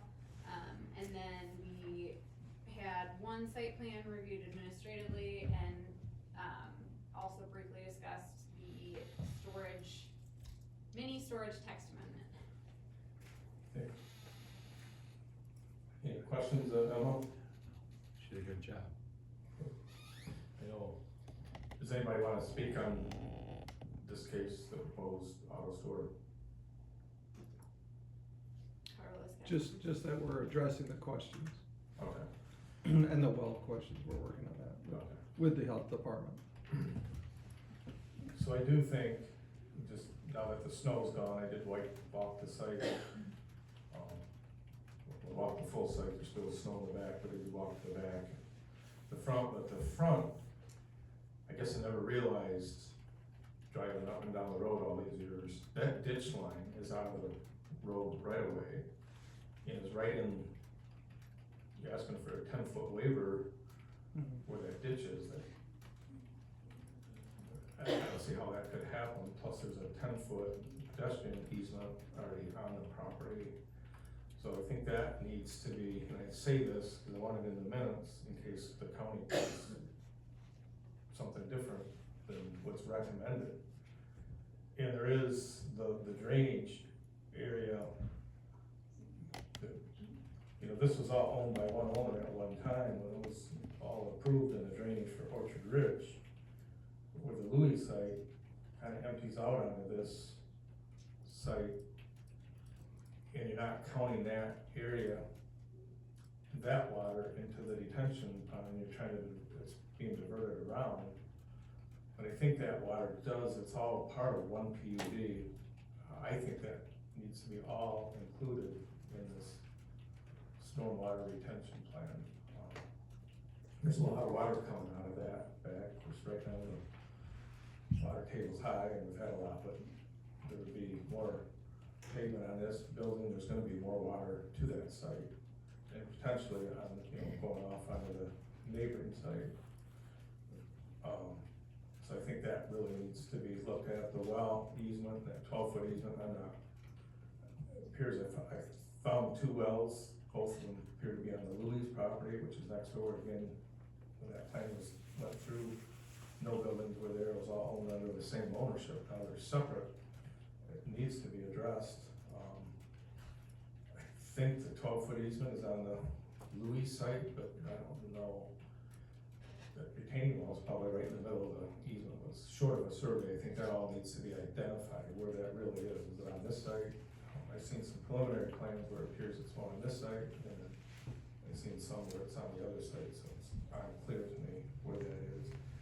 And the architectural design of the building, that needs to be a lot of work done on that, because all across the street, Jim O'Donnell put that development in, we had wainscoting on the bottom, we had architectural designs over the doors, it can't just be eaves, there needs to be eaves on the building, it's not just a plain building like that, so hopefully they would, and in the PUD, there's quite a bit of architectural design in that, I don't know if it has to be full game roof or not, but certainly way more than what's there. Appears to be way more parking there than required. I don't know why, I didn't really hear a good answer why we need all that extra parking, but I think that needs to be addressed if this would go forward at the county level. And then, of course, the well, if you can't put a well there, I assume the project wouldn't even be able to go unless there's city water or municipal water available. And I don't know how that process works or how long it takes, but those are some things that we gotta really look at, and I'm just, it's gonna be heard at the county tomorrow, so. And the retention be tied together, and those two parts, you go back to that aerial shot. I mean, that's up to the developer, but where they could capture water in 2 parts. So right now, you can kind of see. Joint agreement with the other property owner, I suppose, but. Yeah. So then there's, it was brought up that there's a berm around the property, mainly on the east property line, that's where the sewer easement is, I did look up, on the sewer approved plan. The sewer line needed to have an extra 2 foot of coverage over that line, to to make it, so it's a minimum of 5 foot under, so it's not like you can, that berm's gotta kinda stay there. But there is, again, it's on another piece of property, on the Orchard Ridge property, there shows a culvert that,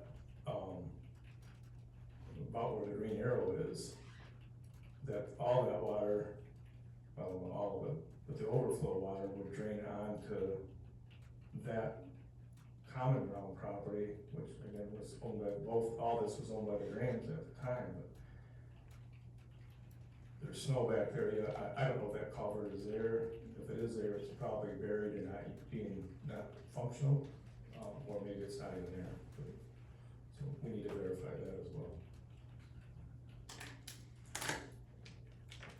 So at the planning commission meeting, if I remember right, they said Louis' plan for water retention, it isn't being followed, basically, is that true? And it's being dumped onto, that was just brought up. I don't know, I think Yeah, I think, that Tammy, her office was gonna look into that one, I don't know where they're at on that. that might have quite an impact on water. Did you have anything, Fred, to add, or, I know you're representing the developer. Yeah, no, not really. Okay, Carlos got a question. yeah. But- I don't wanna go all through public comment on this. Yeah. But, I mean, definitely would like to hear from the developer if you have anything, or anything that you found out, or anything you can add. No, we're just in the process right now, primarily with I mean, the health department. it might be good to request to be tabled for tomorrow night, if you're not really ready to go. I don't know if that's fair to just ask or not, but that would, these questions I think are legitimate, but I don't know. Tom, you're in the county planning meeting, what do you think? That's not my decision. Yeah, one thing that's good is the questions, it's additive. So there are different questions tonight Yeah. than there were before. Tomorrow will be different questions, and the more that we can have at one time, I think we'll do a better job of resolving them. Okay. So I'd like to continue tomorrow night. Okay. Did you have something, Carl? Just two quick things. I thought that you were talking about the parking, the number of parking, I thought it was supposed to be like a used car lot too, isn't it? There's, So that- it appears there's some outside storage. Yeah, so I would think some of that parking might be for that, I don't Yeah. know. And the other thing, has Eagle been involved with this, with wetlands there, to know if there's designated wetlands on that property? I don't know. We have a consultant, and there, to our knowledge, there is no wetlands there, per the consultant. Okay. So motion is to postpone, a motion is to postpone this case, that'd be a recommendation to the county. I'll make that motion and approve, the planning commission report. Moved by Joe, do we have support? Supported by Connie, is there any discussion? Hearing none, all in favor, signify by saying aye. Aye. Thank you. Yeah, you're welcome, thanks for coming tonight. It was brought up about the, Wilcom case. You know, I thought the case should go to ZBA for a determination of the definitions. You know, obviously the county planning commission thought different than that. So they did approve it, with conditions last month, so I don't think it's gonna do any good to go get definitions now, they've already approved it, but what's the board want to do?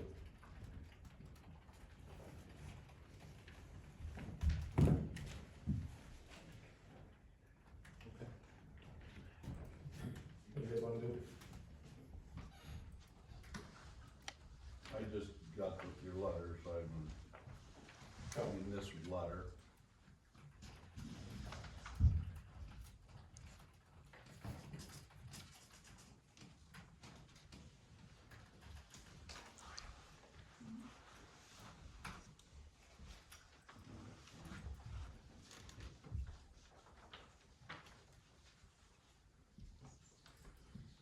everybody speak at once.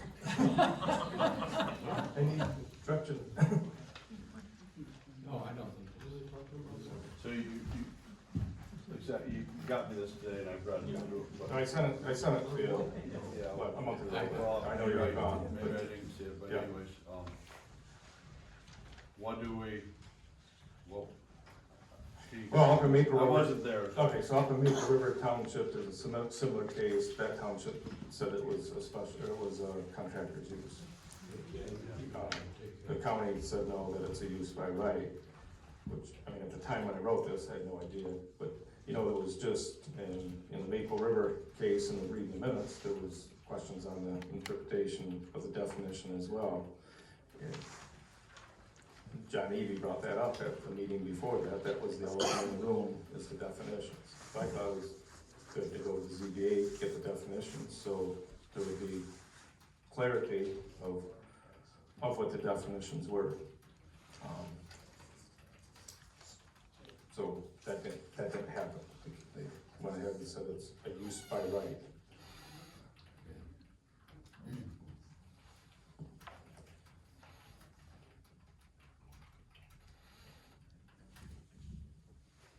So the question is, do we still wanna go forward and send it to the ZBA for the definitions? I don't know how that would change, since it's already, I think, I guess that was my question. Yeah, I It's think already it's- approved, I don't think it's gonna change now. I think it's null now because they approved it. I don't know. It wouldn't change the approval if you went and asked for Yeah, an Right, it interpretation just to changed the for the next ZBA. time. Yeah, so that's what I'm saying. Yeah. I'm with you. Yeah, they I looked think at it's another gonna go case, anywhere now. they looked at another case in another township and decided different, or I don't think they fully decided, but that was the recommendation from the township, and this one they did different, that's all, but they've already approved it now, so I think our recommendation meant null and void, that's why I said what I said tonight. Because sometimes a recommendation is a recommendation, or it is a recommendation, but it's not, our concerns weren't heard, that's the way I feel about it. You mean tonight, just no, or earlier? I'm recommending this not to go or to go. Well, tomorrow, for the case next to Louis, we're recommending postponing it until this stuff. I mean, is the county gonna postpone it, or are they gonna approve it? I don't know. Well, I don't know either, and you asked me that, I Yeah, can't. no, I Ask know. the applicant. Yeah. But if he wants to present his case, Yeah. I don't believe there'll be, well, I don't know. Yeah, you don't know. How it I goes don't down know. there, but I would assume that there's gonna be similar questions. Yeah, I would hope so. I sure would hope so. And again, in fairness to the planning commission, there's a lot of snow left from last week to this Yeah. week, so you can see the site a lot better today than you did. We were just come off a major storm 10 days ago. I think it was. But anyway, where am I at? There was a motion, we already approved the planning commission report, and it sounds like the county did what the county did, and that's what it is. Okay, thank you. Back to my agenda. It's a good letter, Denny. Thanks.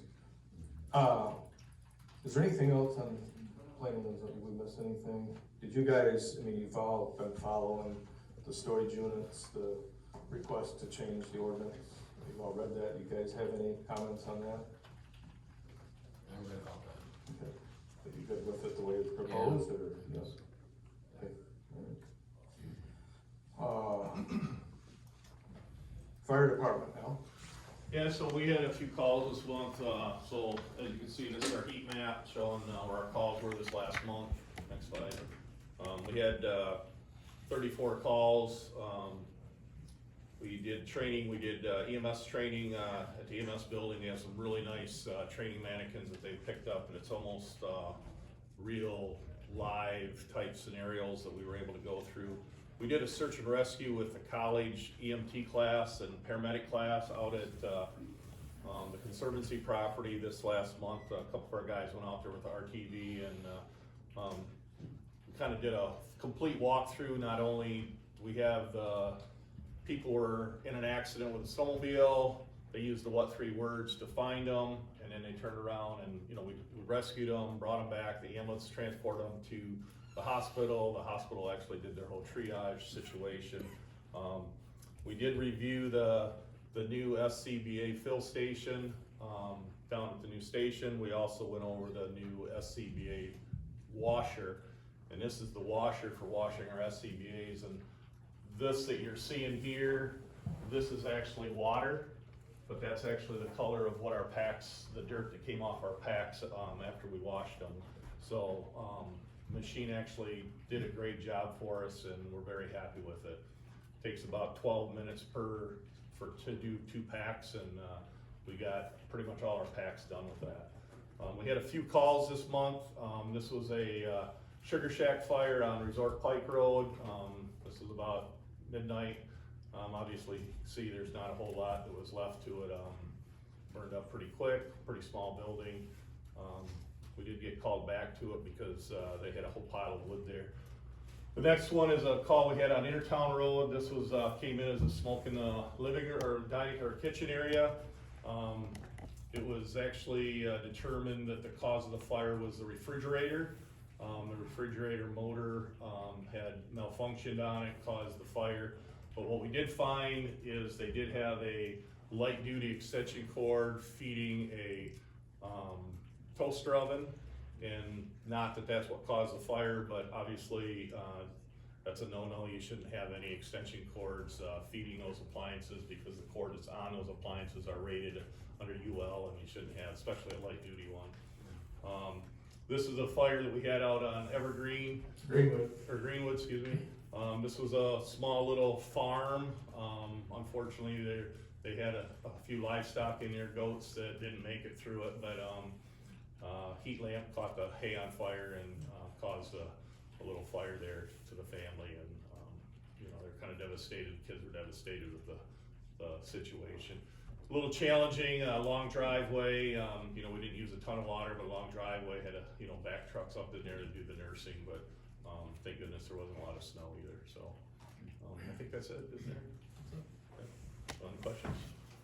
Any questions of the chief? The back up to the, you need to back up to it, but the Intertown, one note on the Intertown Road fire, had they not had working smoke detectors, it may have been a different outcome for that family. That's what alerted them to get up, so. There's still tickets available for Saturday night's Fireman's Benefit Country Music Show. Yep. Al can set you up. Congratulate Bill and Carol. Or Bill and Carol. Thank you. Yep, thanks. Parks and Rec, Garrett, I talked too much tonight, I'll let you do this one. This will be pretty quick. Is that on? This will be pretty quick. Parks plan, we got pretty close to the meeting, actually the day of the latest draft. So the Parks Committee decided that they were gonna just take it home and review it individually instead of trying to review it all at once for the first time, the latest draft. Jones Landing, we're in the process of prepping for some spring projects. In your memo, I shared with you quote for signage.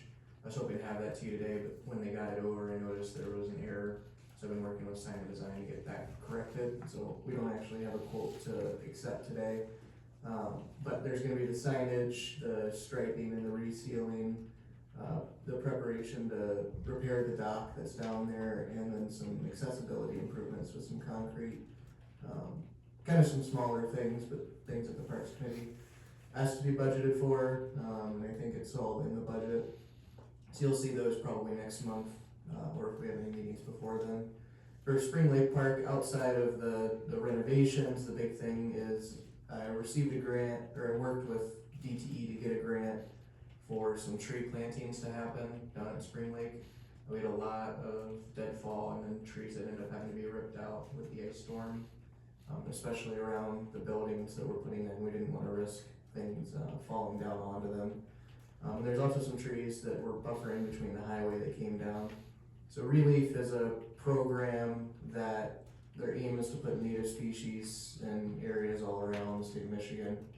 And DTE has a grant program where they'll actually pay for the costs associated with purchasing the trees, and then you get a group of volunteers together in the community to actually plant them. So we have 20 trees that they're gonna be donating, and I'm working on a couple other just in-kind donations, like lunch for the volunteers. We don't know exactly what trees they'll be, and we don't know the exact locations yet. There's an arborist that goes through this with us, and we have to get approvals from them and everything. But I expect to get a list back here in the next couple of days, which I'll send out to you guys in case anybody has any concerns about them. But there's a couple types of trees that we aren't allowed to put down either, because they want to see natives for the right soil types and where it is with the road pollution runoff and stuff, I guess. But the big thing, and everybody in the audience, I encourage you all to pull out your calendars. On May 16th from 8:45 a.m. to 12 p.m. we're going to need volunteers down at the site to assist in putting in the trees. It's a big community event. They do them all over the state. They take photos and celebrate the trees, I guess. But we need about 20 volunteers is what they're hoping for. So I've got about 6 people lined up already, but 14, and there's a lot more than 14 people in the crowd. So hoping to see some of you guys out there. If anybody is interested, you can reach out to me or stop by the office and I can get you signed up. Tanton, we decided we're gonna table that going forward. We received some costs and estimates for the parking lot that would need to be put in there before we make any sort of trail improvements. And just at the time, the Parks Committee's got different priorities. So I'm gonna keep my eyes and ears out for grant opportunities. Unfortunately, parking lots are not really a grant eligible project oftentimes, so I don't anticipate anything anytime soon. But nonetheless, I will be keeping eyes and ears out for it. Evergreen Trail, the DNR site there, just kind of in progress. Don't have any sort of map or anything. Just been working with the couple different divisions of DNR and Eagle and all the appropriate people getting questions answered before putting together kind of a napkin drawing of the map. And then our next meeting is scheduled for May 4th, and that's a regularly scheduled date. Anybody have any questions? Yeah, the only thing I can say about Spring Lake Park and doing the trees, let's stay away from anything deer-like. Anything deer. It's probably a pretty good idea. And there's flyers back there on the table. Yeah, there are flyers if anybody has questions on the table there. I printed out 25, so more than enough for everybody to take them. And then just a reminder about the rec plan, you know, the rec plan now is in its, I would say, final draft plan? Pretty Final close, yeah. You know, again, we just got it hour and a half before the meeting, so the committee didn't have time to go through it, but, you know, it's important for this board to stay up to date on that rec plan, because, you know, ultimately we'll be readopting it, so we need to know what's all in it as well. So I'd encourage you to read this final draft now, and if you have any comments, get it back to us so we can have those discussed for May 4th. Any questions? Tom, you got anything on that, or? Same thing, and like Garrett touched on for audience members, as far as that tree planting, encourage, if you wanna bring family, kids or whatever, all the hands are on deck, so it'll be a good experience. That's about, and the master plan on that, I'll read through it. You were gonna get some copies of comments for commissioners, right? Carlos sent quite a detailed, so we can look through that. Thank you. Should have all that, but if you. I got it somewhere, but I'm sure I If you got need it. it resent, let us know, but that has been sent out to everybody. Correct, It's been a while. and then we just mentioned some people are like, we have it, but where? Yeah, okay. But if you I'm need it sure I resent- know in my book here, so. If you need it resent, let us know. That'd be awesome.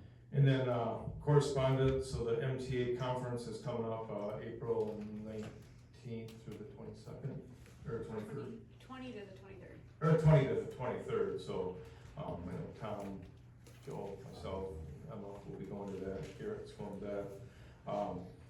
I am getting some stuff like from the vendors, you know, there's gonna be, the vendors wanna welcome us to it and also visit their site, so, Mike Myers, and they've sent that all to you, you guys got invited to visit their booth. There is a MTA, the MTA Association quarterly meeting next Wednesday, April 15th, and that's gonna be at at Little Traverse Township Hall. I won't be here for that, I'll be gone, but hopefully you guys all can attend. Got some legislative analysis, so the Land Division Act, help me out here, it went into effect in March of it was passed for March of 26, doesn't go into effect till March of 2027. But basically, it's gonna allow for up to 10 splits on a parcel under 10 acres instead of 4. An additional 6 splits. Yeah, additional, and again, this is to help individual housing, so you don't have to have such a big lot. But you'll be seeing this summer, I'm gonna be working on our land division application to include all this. I don't wanna start too soon until MTA kinda gets a draft one out there, so we don't have to create the wheel, we can just kinda tweak what they come up with. That could make you pretty busy. Yeah, it's gonna be, that's pretty huge in the state. Did get the 2025 water quality report from the city of Petoskey. They give that to us every year about this time, about safe water that's available. On recreation, we learned through the process that we needed to apply for a buoy permit for out at Jones Landing, since we have buoys in the lake. So we did that, and we did get approved for that. We do have to pay, or we do have to, there was no cost to the permit, but we do have to provide buoys that designate this as a swim area. And we kind of have our own version of it, but we'll have to use what the state recommends. Got a letter for the Conservancy, just that they're gonna be visiting all the sites, including the site on Tanton Road. I did get a letter, kind of a solicitation, I guess, from Morgan and Associates, their CPAs. If we're looking for anybody to, they do audits as well. I know Raymond kind of merged or had bought out the current firm that we're using, so this year it'll be Raymond. The audit will be starting here in a month, but see how that goes. You may want to put that out for bid for next year. And that's all I have in correspondence, unless anybody else has anything. Moving right along to the clerk's report. You're up.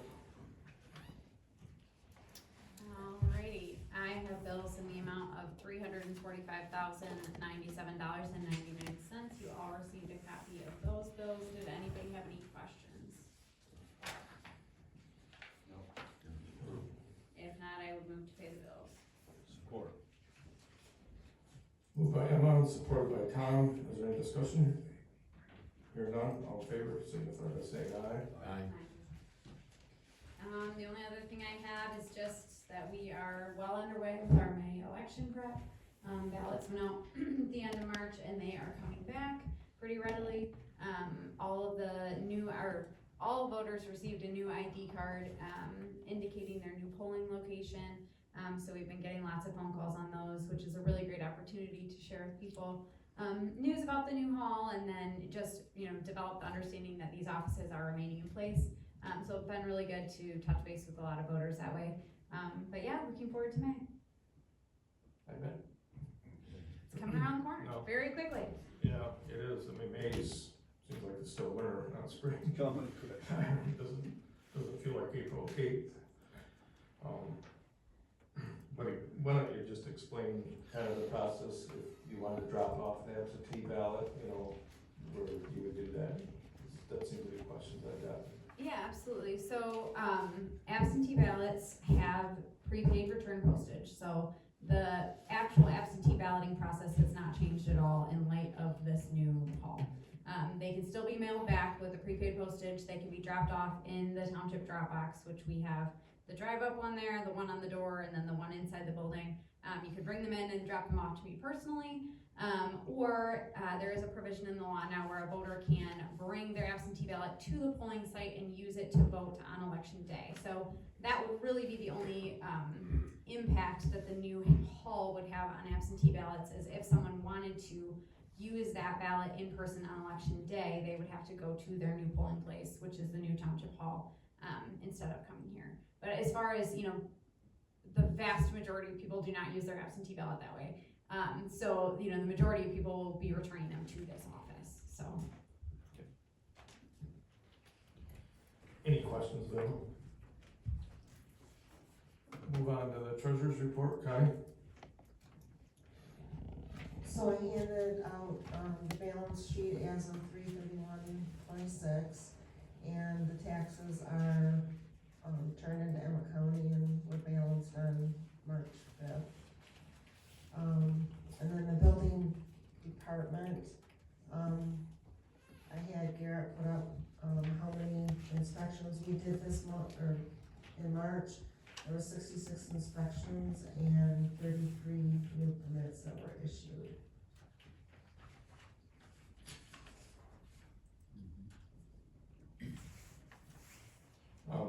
The only other thing, and Brian, you're here too, do you have anything to add? Do you have anything to say?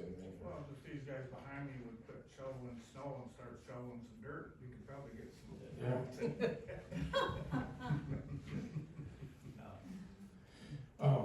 The only thing that is, Brian, your computer is up. Yeah, the warranty's up in my computer. It needs to The be IT guys replaced. Yeah, the IT guys are saying that it should be replaced. That's what I understand. I'd like to get, I guess the cost of the computer is $1,400 or $1,409 or. Yeah, I think Emma had that price. I wanna say it's $1,406, it's just over $1,400, I can look. I know we budgeted for it, but I think we should, Move forward. it's gonna happen before the May meeting, and Brian, we either gotta do it now before he starts getting video, because anytime you get a new computer, you get bugs, it just happens. I mean, so you're gonna have a few days of calling somebody to come help you. You're gonna go look for a file and it's gonna be gone, you're not gonna find it, maybe it's there in a different spot. I'd like to do it in a slower time and not wait till May, otherwise probably have to wait all the way to fall, which is past the warranty, and if something happens in July or August, you're gonna be hurting. So I'd rather just get approval to do it now, No. get it ordered, and hopefully have it installed before we meet again. Okay. Need a motion for that? I wanna, Okay. What is the price? 14? $1,406. Oh, 6, okay. And I just wanna make sure, because the quote that we received from Common Angle had Brian's computer stuff, but also the warranty extensions for other people. That's The without the 1406. warranties, Okay, just for Brian's. just for Brian's. Okay. So we wanna make that motion? I make that motion to Moved by replace Tom. building inspector's computer. Moved by Tom, is there support? I'll support. Supported by Connie, is there any discussion? If not, all in favor, signify by saying aye. Aye. Anybody opposed? So, I don't know what the order time is on that, or if we get it going. We approved your report. Yeah, Fine, so we approved hers, yeah. There was a motion for that? I don't know if we did or not. Somebody wanna make a motion that we approve, the building and treasurer's report? So moved. Moved by Emma, is there support? Support. Supported by Tom, any questions? If not, all in favor, signify by saying aye. Aye. Anybody opposed? Sewer bills, sewer business, a couple things going on here, so, let me get my file.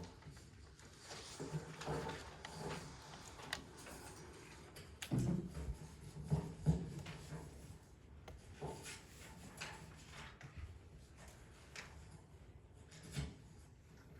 my bills. Here's my copy. I got it. Past my bedtime, I can't see it. Need this one? No, I'm good.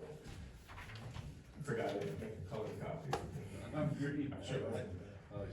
Anyway, we got bills amount of $71 $1,692.29. I mean, these are all normal type bills to the city of Petoskey for treatment, Harbor Springs Sewer Authority. Nothing out of the ordinary on that. And then we also have bills that are related to still lift station 4, which it's been complete, but these are just kind of finals, the withholding that we withheld. And that's for, basically $35,649.77, which that money comes out of the bond. So I need 2 separate motions. One to pay the bills of $71,692.29, which I'll move if we pay the sewer bills. Support. Supported by Emma. Is there any discussion? Hearing none, all in favor, signify by saying aye. Aye. Anybody opposed? And then, money to come for finishing up with Station 4, making final payment. That's for $35,649.77. I'll make that into a motion. Support. Supported by Emma. Any discussion? Hearing none, all in favor, signify by saying aye. Aye. Anybody opposed? And then we had a couple requests here. One, we had, Don's still here, did you know he's still here? There was a leak out on Sophia's Way in one of the rental units out there. Evidently quite a bit of water had been running down into the crawl space. This is eyes over the last, or how many years that those buildings have been there, 15 years, 20 years, the way time flies. They've always been a minimum bill. And this month, or this quarter, the bill was, about $500 more. It was, $478.57 more. So the $148.78, it was $627.78. Confident that water did not go down the sewer, it was from the leak. Don, I believe you went out there after the sewer authority, or after the water heater was fixed and confirmed that it was done and the meter's reading correctly. Yeah, So, it's all staying out there, yeah, just swamp, so. yeah. So I recommend that we refund. I don't think we're really refunding, I think we're just not gonna bill for this Yeah, quarter. yeah, it's the It's water. not paid in a refund, but the water did not go down the sewer. So I'd look for a motion that we, credit the account at, 4255 Sophia's Way, unit number 1, for $487, or $478.57. I can make that a motion. Support. Supported by Tom. Is there any discussion on that? Hearing none, all in favor, signify by saying aye. Aye. And then the second request, again, this isn't a refund, but it'd just be, we would be billing future charges. So what happened is where China King sits today, it's been China King for a number of years. It was owned by an individual, back in 2003 or 4, some 20 years ago. There was a planning commission case, I remember, where they were gonna put some, I think it was 10 units behind China King along the golf course. That never did develop, but they did purchase 10 REUs for the project. And, didn't use those REUs. China King, the current operator of China King, has now bought the building and the property, and he doesn't wanna pay the minimum fee to keep those taps, and wants to return back to the township. So there's no money going back, or there's no credit, it's just that we need the board approval that he's taken these 10 REUs and turning them back to the township. And here's the letter included in your packet. This is similar to what we've done with other people that purchase taps and then the development never went anywhere. And it's just an understanding that if they did go through with the project, they'd have to repurchase the taps. So I need approval to send this letter out to Mr. Tang, and then he would sign it. After he signs it, then I will sign it and put it in the file. I'll make that motion. Moved by Connie, is there support? Support. Supported by Emma, any discussion? Hearing none, all in favor, signify by saying aye. Aye. Anybody opposed? And then, Donna's gonna retire from reading water meters, pain in the butt to do in the winter time. But anyway, I need, Good job. permission that we advertise for the position. I'd like to get that done so they can go out with them the next time or two before, I think your last day is around October or sometime in the fall maybe. It's gonna be hard. Appreciate all you've done. I don't know how many years you've been doing it. Bob Wyckoff did it before you. 6, 7 years, yeah, I don't know the way time goes, but appreciate giving us a good notice that you're willing to train somebody that's really helpful, so. It would be hard to replace somebody with the knowledge. Well, that he that's, has, 'cause he knows all the ins and knowledge outs. of the water, the sewer, you know. Institutional knowledge is great to have, but anyway, we need to get that out there, so, hopefully have a list of people that can come. Ultimately, the board will have to hire them, so. Is that okay to advertise it? Yep. Yeah. Yeah. I have a sewer question. One moment. Okay. We just put that in paper, is that how we do that? Yeah, I'm not sure. I'll probably talk to Marcus out there and see if there's I'm sure there's a water sewer type magazine or. Yeah. Probably paper, I don't think anybody reads the paper. No, there's not much to that. Oh, I'm sorry. I have had a couple guys, approach me about Yeah. doing that. I had Just one a matter person. of formality. Yeah. Yeah, I think there'll be somebody out there.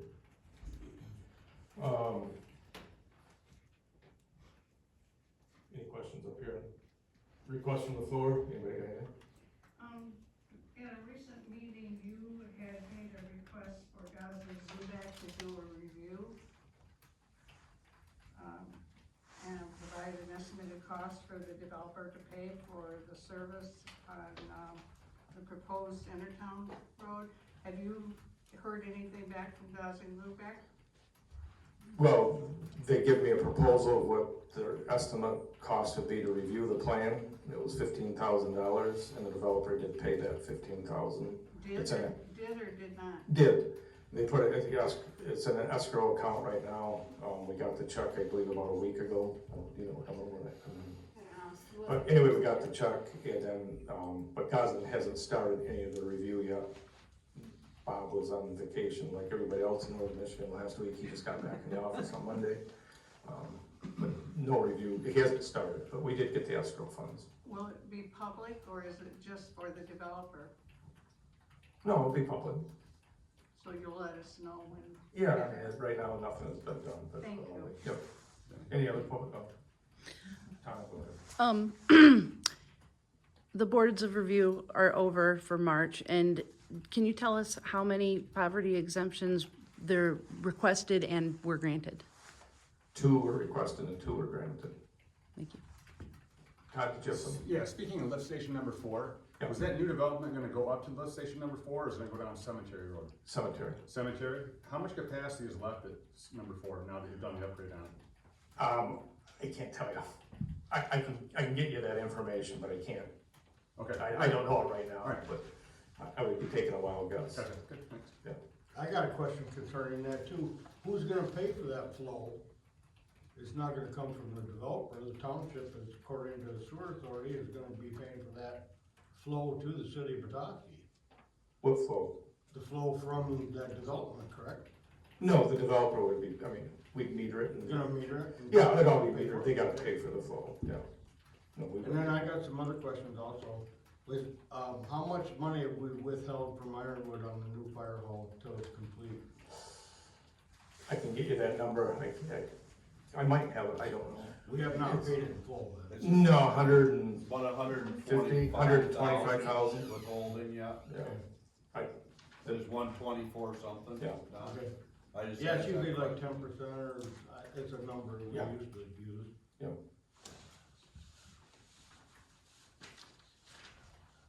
Is that And it? then I had another question on, did we put security cameras up down the Spring Lake with all that new improvements down there? Not Any yet. kind of security? Not yet. There is proposed security though? We don't have that as this, but we've talked about it. That, you know, we had more of a type of a game camera type security system down there, but I think both parks really should yeah. have them, but. We don't have Wi-Fi down there. That's one of the issues with an actual, we'd have to bring in,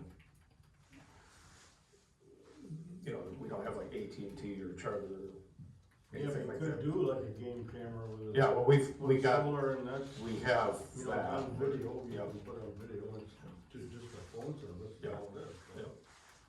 We do have that, and we will be putting, a minimum of at least that back up. Yeah. Anybody else, public comment? Ryan? And going back to that fire hall, the new one, back here in the budget meeting this winter, you guys were talking about there's an issue with the generator, Yep. with the gas flow, so what does that mean to? Do you gotta put a new gas line in there?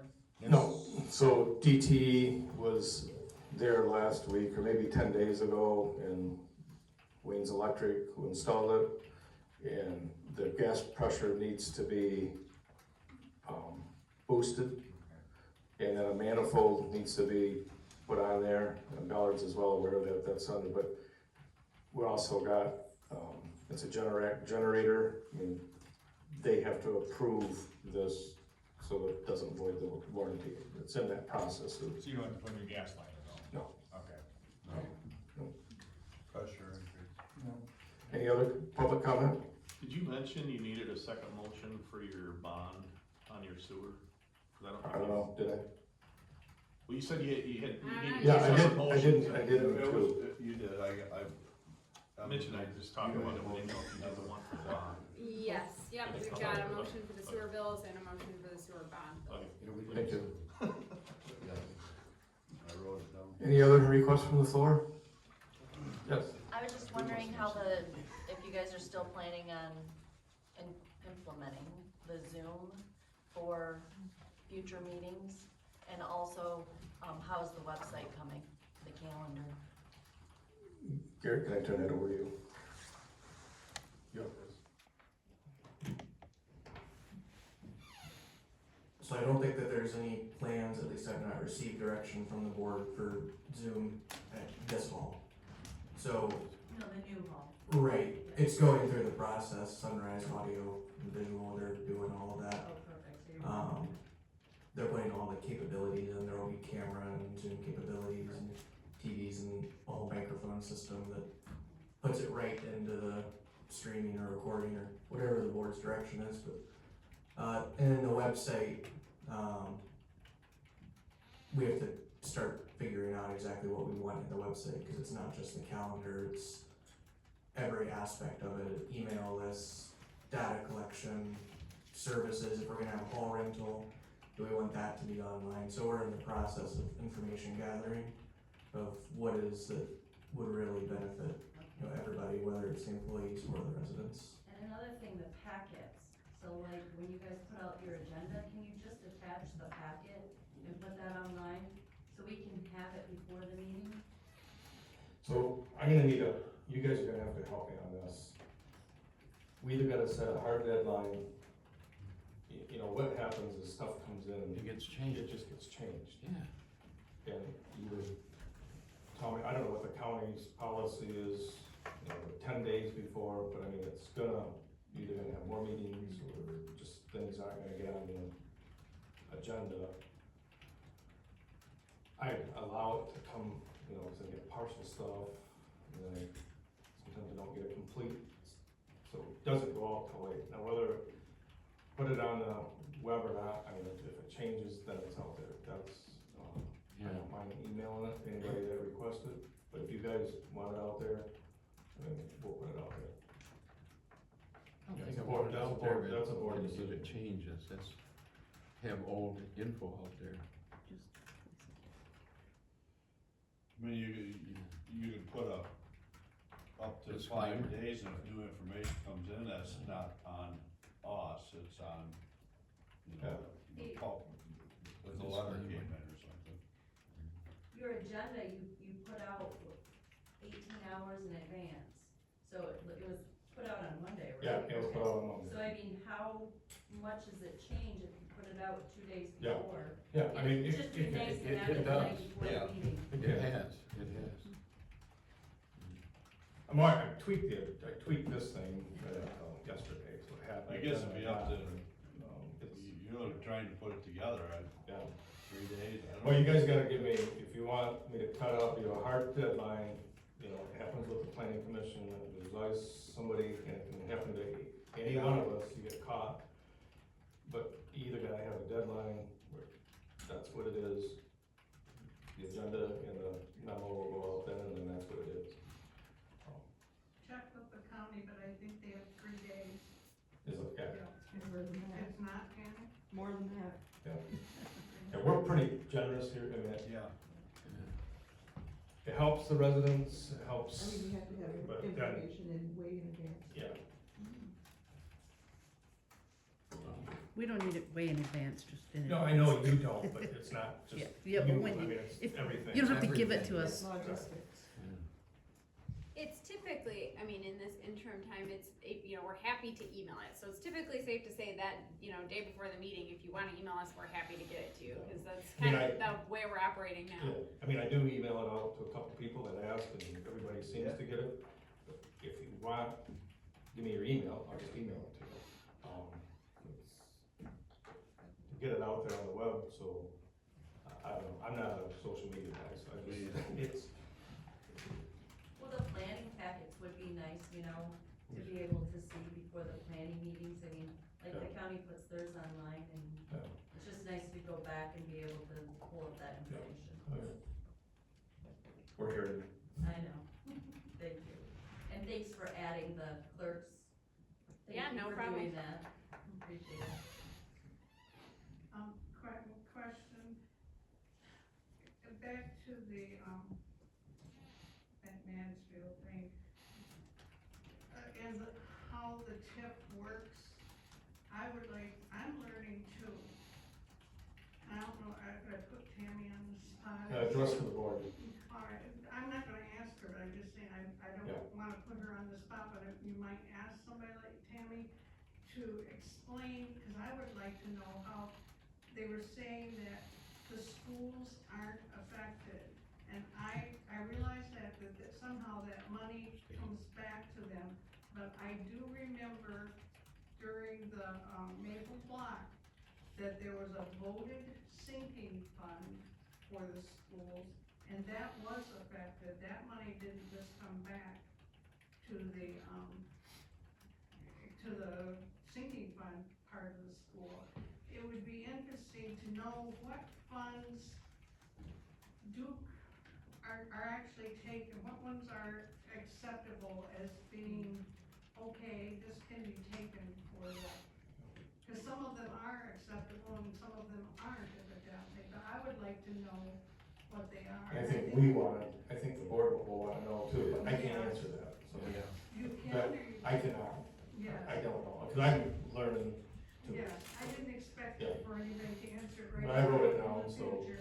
Thank when you, whenever, thank you. anybody else? Who initiated the TIF? Did you guys, did the township? No. Did the developer? Yeah. Contacted the, I got a call. Brownfield, Yeah, or Mac? no, we didn't initiate it. We wouldn't be going out trying for that. Okay, okay. Was that pretty recently?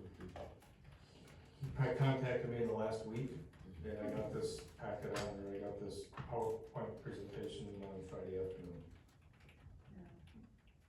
I had one thing, I'd like to add to that, so I would completely agree that if he just contacted you a week ago, you guys should have told him no tonight, because how can he ram that down your throats and want the county, and I know it's not your fault, Danny, but Yeah.